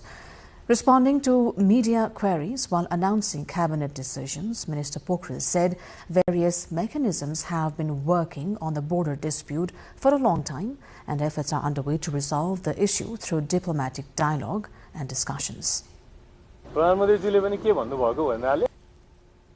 सम्बन्धी हामीले काम अगाडि बढाउँदाखेरि चाहिँ अर्को पक्षबाट नेपालले पनि सीमा मिचेको छ भन्ने कुरा आउँदाखेरि प्रधानमन्त्रीले म अचम्मित परेको भनेर भन्नुभयो प्रधानमन्त्रीजी पनि यसमा अचम्ममा पर्नु भएको भनेर त्यो हिसाबले उहाँले सदनमा अस्ति भन्नुभएको यसमा मैले भने जसरी नै परराष्ट्र मन्त्रालयले पनि यसमा स्पष्टीकरण प्रदान गरिसकेको छ दुई देशबीच संयन्त्रहरू बनिसकेका छन् त्यसमा चाहिँ कति ठाउँमा भारतले उपभोग गरिरहेको सीमा नेपालमा पर्न सक्ने र नेपालले कति नेपाली उपभोग गरेको पनि भारतमा पर्न सक्ने भन्ने कुरा चाहिँ त्यो संयन्त्रहरूबाट आएको हुँदाखेरि चाहिँ दुई देशहरू बसेर त्यसको विवाद चाहिँ मिलाउनु पर्छ भन्ने कुरा. India's Ministry of External Affairs says the Nepal-India border issue will be resolved through existing bilateral mechanisms.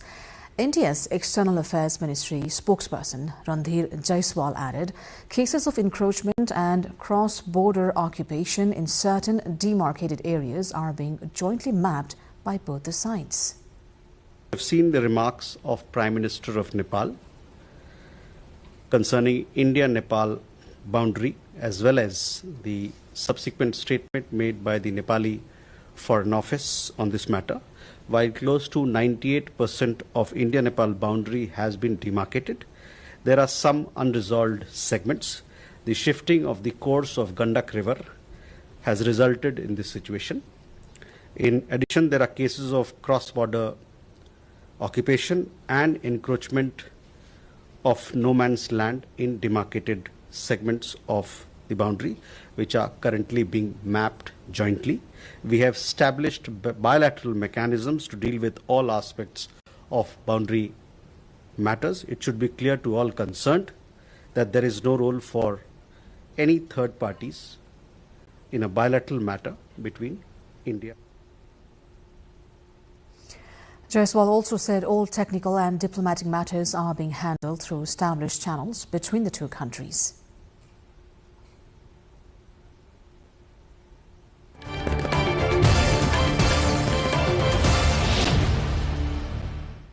That wraps up our issue of the day.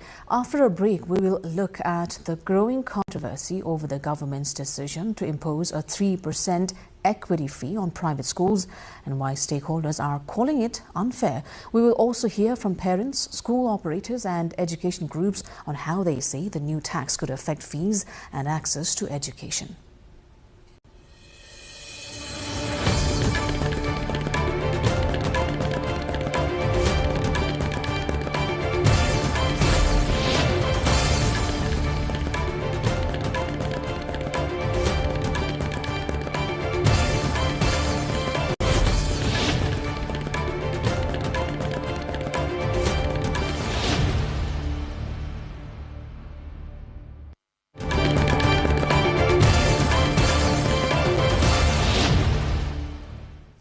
You're watching News Hour here on NTV World. I'm Sarah Sapsanamarai. Welcome back. Time now for our cover story of the day. The government's decision to impose a 3% equity fee on private educational institutions through the new budget has drawn widespread criticism. Private schools, parents, student organizations and other stakeholders have demanded that the tax be withdrawn, saying it will have a direct impact on the education sector and make schooling more expensive. According to stakeholders, the move aimed at increasing government revenue has placed additional pressure on low and middle-income families. They say that even before the tax, private schools were already charging high fees that many families struggled to afford. With the new decision, parents from lower income groups may find it increasingly difficult to send their children to private schools. Parent representatives argue that education costs are rising every year and this additional tax will further deepen inequality. Private school organizations, including PAPSON, says education is a basic social service and that increasing taxes in this sector will be difficult to implement smoothly. Stakeholders continue to demand that the government reconsider and withdraw the tax, saying it will make education more expensive and unequal. And today we asked the public on their say in government's decision to impose a tax on private educational institutions. Let's take a look at our public pulse. राज्यले खास गर्न पनि चाहिँ जो निजी स्रोत जो व्यक्तिगत रूपमा सञ्चालन गरेका शैक्षिक संस्थाहरू छन् उनीहरूले तिर्न पर्ने हो आफ्नो आम्दानीबाट थप तर चाहिँ के कुरामा चाहिँ जोगिनुपर्छ भने चाहिँ अभिभावकहरूले चाहिँ यो रकम चाहिँ पकाउनु भनेको 3% चाहिँ जुन संस्था उसले चाहिँ आफू आम्दानी मार्फत उसको नाफाबाट कटाउने चाहिँ हुन्छ तरिकाले गर्नुपर्छ। सरकारले लिने भनेको यो अहिले 3% ट्याक्स हो। यो स्वत अभिभावक या विद्यार्थीबाट लिएर त्यो संस्था जो बोर्डिङ सञ्चालन गरेका छन् उनीहरूको हितमा त्यो प्रयोग हुनु भएन। उनीहरूले मुनाफाको रूपमा फेरि 3% अभिभावकबाट जोड्नु भएन। त्यो 3% लाई जति आफ्ना विद्यार्थीहरू छन् तिनको आधारमा आफूले लिने शुल्कको आधारमा लिएको 3% लाई सामाजिक अथवा त्यही विद्यार्थीको क्षेत्रमा पनि गरिब जेहेन्दार दुखी जो पढ्न नसक्ने सामुदायिक विद्यालयहरूमा पढिरहेका छन् अन्यत्र कोही दुःख पाइरहेका विद्यार्थीहरू छन् त्यही शिक्षाकै क्षेत्रमा लगानी गर्यो भने यो 3% भ्याट त्यो निजी स्रोतका विद्यालयहरू अथवा बोर्डिङहरूबाट लिने भन्ने कुरा त्यति अनुपयुक्त छ। निजी क्षेत्रबाट जुन कर उठाउँछ नि सरकारले त्यो चाहिँ सही सदुपयोग हुन पर्यो, राज्य कोषमा गएर सही सदुपयोग हुन पर्यो र उठाउने मात्र भने उठाउने र एकातिर लगेर यो अन्य रूपमा त्यो पोख्ने मात्र होइन कि सही सदुपयोगमा लगानी गर्नु पर्यो र हामीले तिरेको कर सही सदुपयोग भइरहेछ भन्ने हामीले पनि अनुभूति जनताले पनि अनुभूति गर्ने सक्ने खालको सरकारले त्यसमा राज्यमा लगानी गर्न सक्नुपर्छ।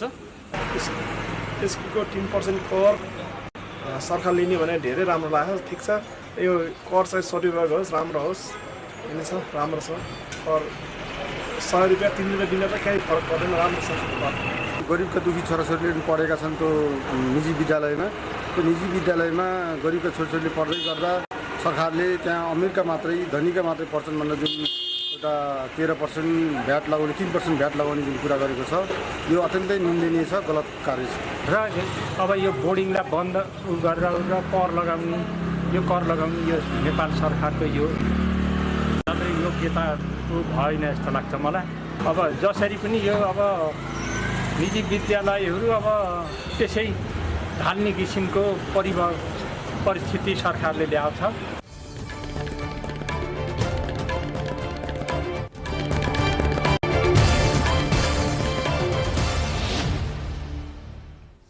That wraps up our cover story of the day.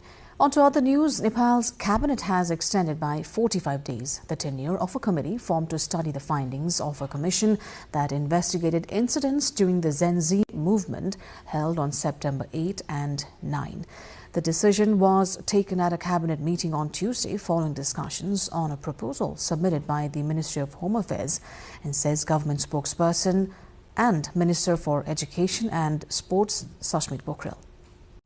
United Nation Environment Programme UNEP बाट ओजन तहलाई हानि पुर्याउने पदार्थको व्यवस्थापन र न्यूनीकरण सम्बन्धी मोन्ट्रियल प्रोटोकलको कार्यान्वयन सम्बन्धी सम्झौता स्वीकृत गर्ने दोस्रोमा गृह मन्त्रालयको छ सशस्त्र प्रहरी नायब निरीक्षक श्री अञ्जनी कुमार पोखरेललाई सशस्त्र प्रहरी बल नेपालको सशस्त्र प्रहरी अतिरिक्त महानिरीक्षक पदमा बढुवा गर्ने अर्को पनि गृह मन्त्रालयको छ सम्बत 2082 साल भदौ 23 र 24 गतेको प्रदर्शनको क्रममा भएको घटनाको जाँचबुझ गर्न गठित आयोगले पेश गरेको प्रतिवेदनमा उल्लेखित सुरक्षा संयन्त्रको हकमा अध्ययन गरी सिफारिस गर्न गठित अध्ययन समितिको कार्यवधि 45 दिनले थप गर्ने अर्को भूमि सम्बन्धी छ भूमि समस्या समाधान समितिको अध्यक्ष पदमा श्री बलभद्र वास्तोला कास्की तथा सदस्य पदमा श्री अमीर प्रसाद नेउपाने काठमाडौँ र पद्मनीति सोती लङजुङ र डाक्टर रोना श्रेष्ठ काठमाडौँलाई नियुक्ति गर्ने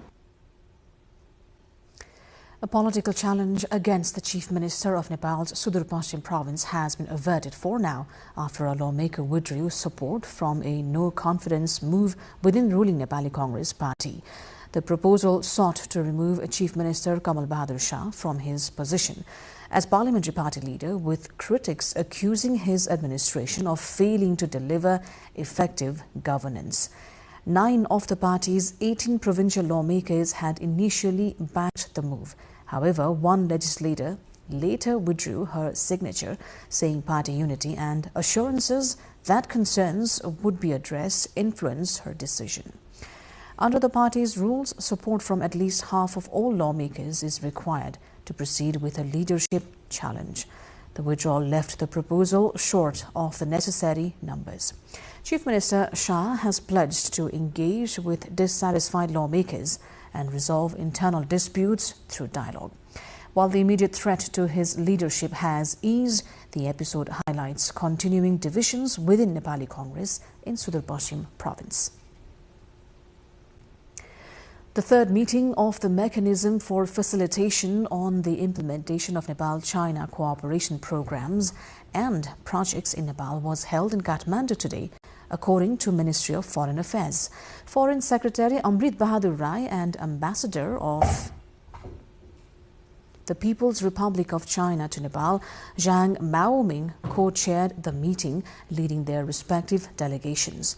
The meeting reviewed the status of ongoing Nepal-China economic and development cooperation programs and projects, the ministry mentioned in a statement today. Likewise, an understanding was reached on taking specific measures to expedite timely and effective implementation of those programs that require immediate attention. The mechanism is formed under the bilateral Memorandum of Understanding signed on 21st of June 2018. It serves as a platform to regularly review the status of ongoing Nepal-China programs and identify challenges, if any, also take measures to address them with priority according to the ministry.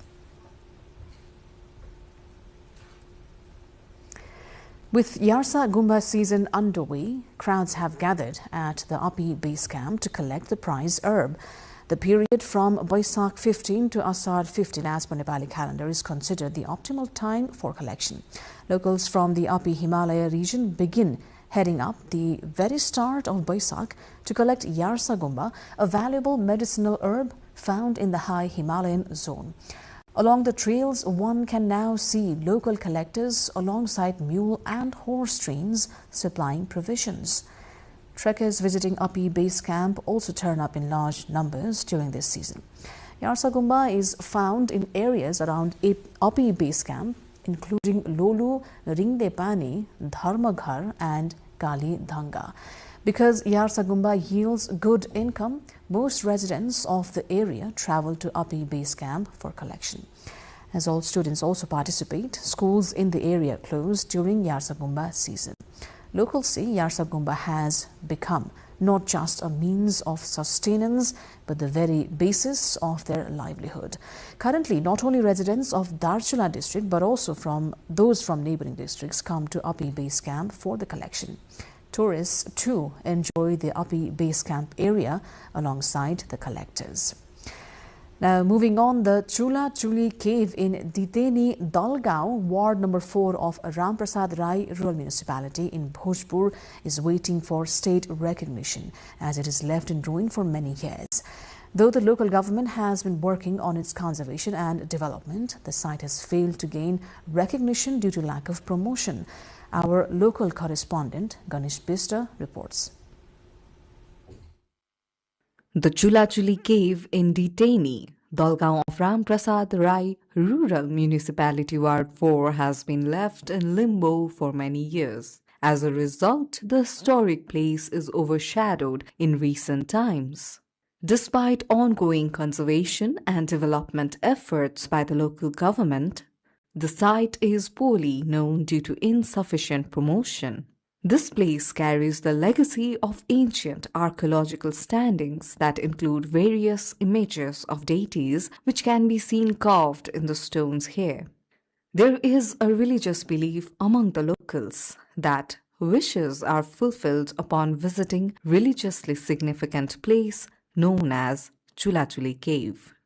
Locals lament geographic remoteness and lack of promotion have prevented it to gain not only state recognition but also failing to gain global momentum.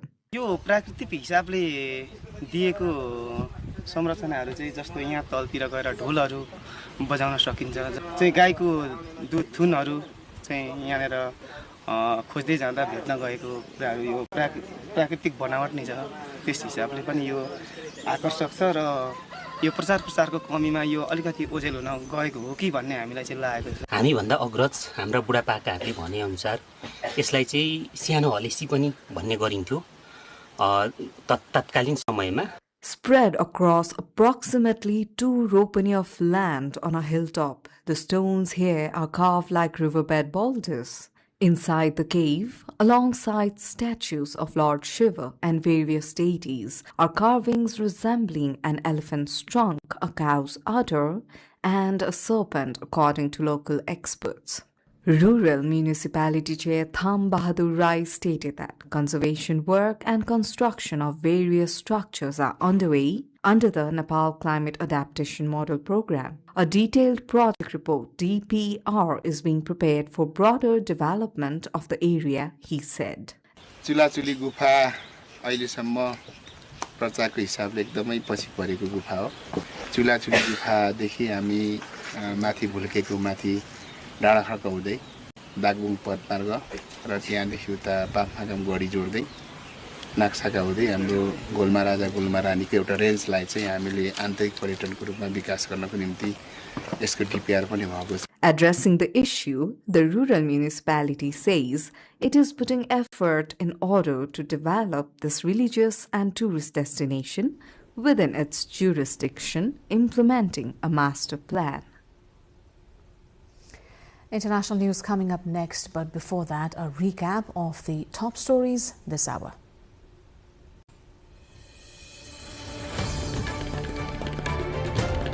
House of Representatives remains deadlocked over Prime Minister's border remarks. Government says Prime Minister ready to clarify border issue in Parliament. India says border dispute with Nepal should be resolved through bilateral mechanism. Foreign Ministry spokesperson says no third party in border matters. RSP Chief Ravi Chane, busy in political engagements in New Delhi, meets top Indian leaders including BJP President. Government's decision to hike equity fee on private education faces opposition. Stakeholders call for rollback. Russia launches massive missile and drone barrage across Ukraine. At least 13 killed as cities face heavy strikes. And Nepal to face defending champions Bangladesh in SAF Women's Championship semi-final tomorrow. Match scheduled for 4:15 p.m. kickoff in India.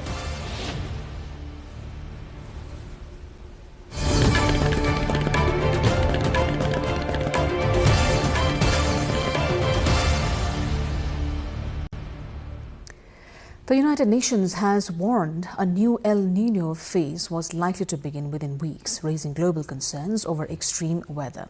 The World Meteorological Organization said the phenomenon was expected to strengthen through 2026 and could become one of the strongest on record.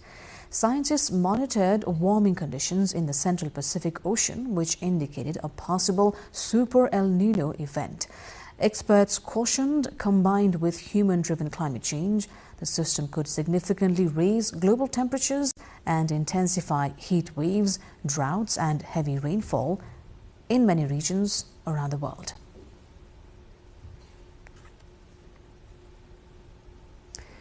The United Nations expressed deep alarm over escalating military activity in southern Lebanon, calling on all parties to respect the ceasefire and also avoid further escalation. A spokesperson for UN Secretary General Antonio Guterres said the organization was concerned by expanding violence in the region amid rising tensions. Moving to the news in Lebanon, I can tell you that we are deeply alarmed by the escalation in military activities across southern Lebanon and beyond. Israeli warnings of imminent strikes on Beirut's southern suburbs are deeply concerning and have heightened fear and uncertainty among the population in Lebanon. We reiterate that civilians and civilian infrastructure must not be targeted. We urge all actors to respect the cessation of hostilities and avoid further escalation. We condemn all the loss of civilian lives. The UN urged all actors to adhere to cessation of hostilities as Israel's operation in Lebanon intensified and diplomatic efforts faced growing uncertainty. U.S. President Donald Trump said talks with Iran were continuing at a rapid pace, despite reports from Iranian media that negotiations had been halted in protest over Israel's offensive in Lebanon. In a post on his social media platform, Trump stated that discussions were moving forward quickly, while also referencing broader efforts to reduce regional tensions. The comments came amid conflicting signals over ceasefire efforts involving Israel and Hezbollah. While diplomatic channels appear to remain active, uncertainty persisted over the status of negotiations as regional conflicts continued to escalate.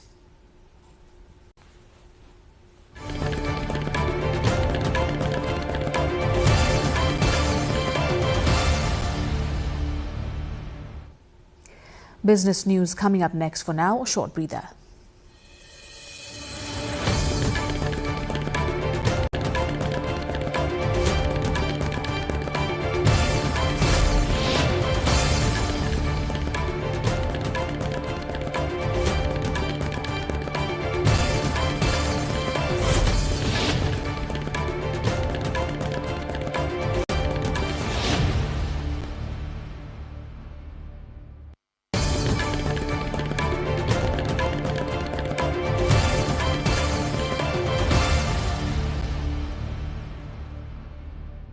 India and the United States moved closer to finalizing the first phase of the proposed bilateral trade agreement, with nearly 99% of negotiations completed. Commerce and Industry Minister Piyush Goyal said only a few outstanding issues remained and that discussions continued from June 2 to 4 to resolve them before the agreement was formally announced. The proposed pact was expected to cover market access, customs facilitation, investment promotion, and supply chain cooperation. Goyal also said negotiations on a second phase of the agreement would continue after the initial deal was concluded.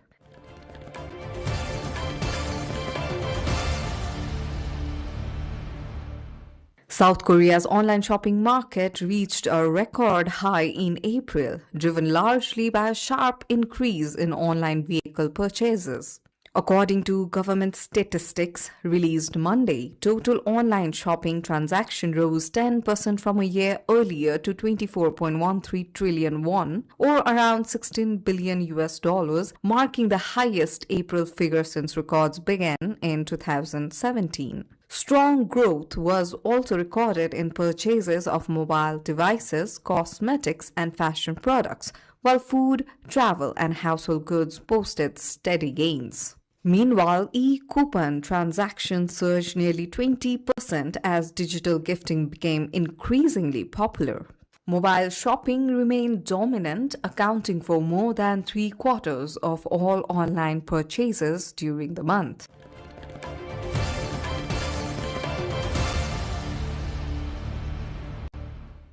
Japanese fish began this year's kelp harvesting season off Kaigara Island, one of the Russian-controlled islands claimed by Japan. Fishing boats departed from Nimuro City in Hokkaido after a white flag signaled the start of operations. Fishers spent several hours collecting high-quality kombu kelp from the nutrient-rich waters, which are known for producing soft and valuable seaweed at this time of year. However, concerns emerged over the season's profitability as some fishers reported that much of the harvest remained immature. Rising fuel costs also added pressure, with fishers warning that high operating expenses could reduce earnings from each trip to sea.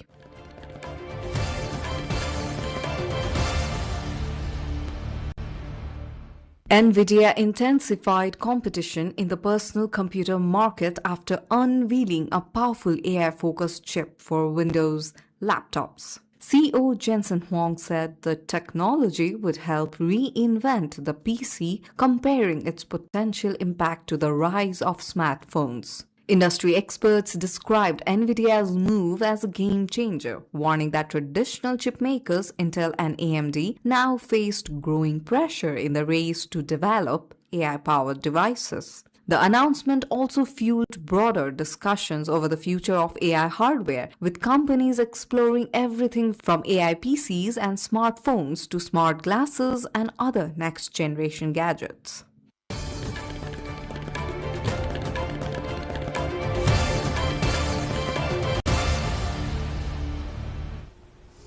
And with that, we move on to sports update.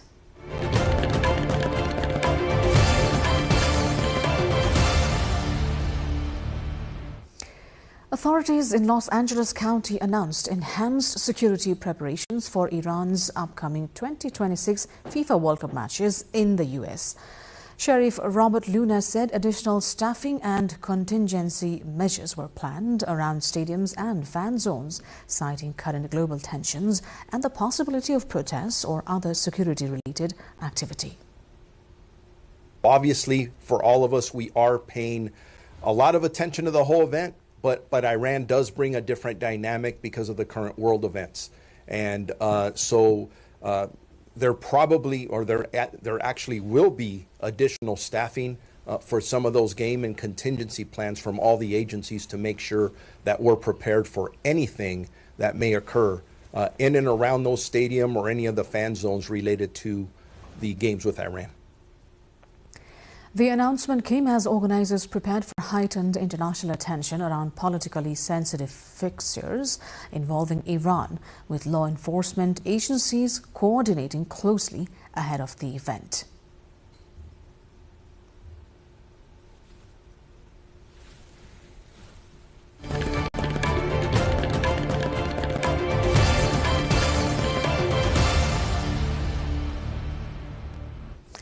Now the weather updates, first from across Nepal and then the world.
And before we wrap up, here's a reminder of our top stories this hour. House of Representatives remains deadlocked over Prime Minister's border remarks. Government says Prime Minister ready to clarify border issue in Parliament. India says border dispute with Nepal should be resolved through bilateral mechanism. Foreign Ministry spokesperson says no third party in border matters.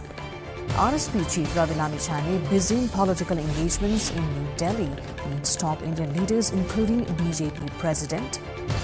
Government's decision to hike equity fee on private education faces opposition. Stakeholders call for rollback. Russia launches massive missile and drone barrage across Ukraine. At least 13 killed as cities face heavy strikes. And Nepal to face defending champions Bangladesh in SAF Women's Championship semi-final tomorrow. Match scheduled for 4:15 p.m. kickoff in India. And that is it for this edition of News Hour here on NTV World. Do join us through our social media and also get the latest update from our official website, nepaltelevision.com. I'm Sarah Sapsanamarai. Thanks for staying with us. Good night.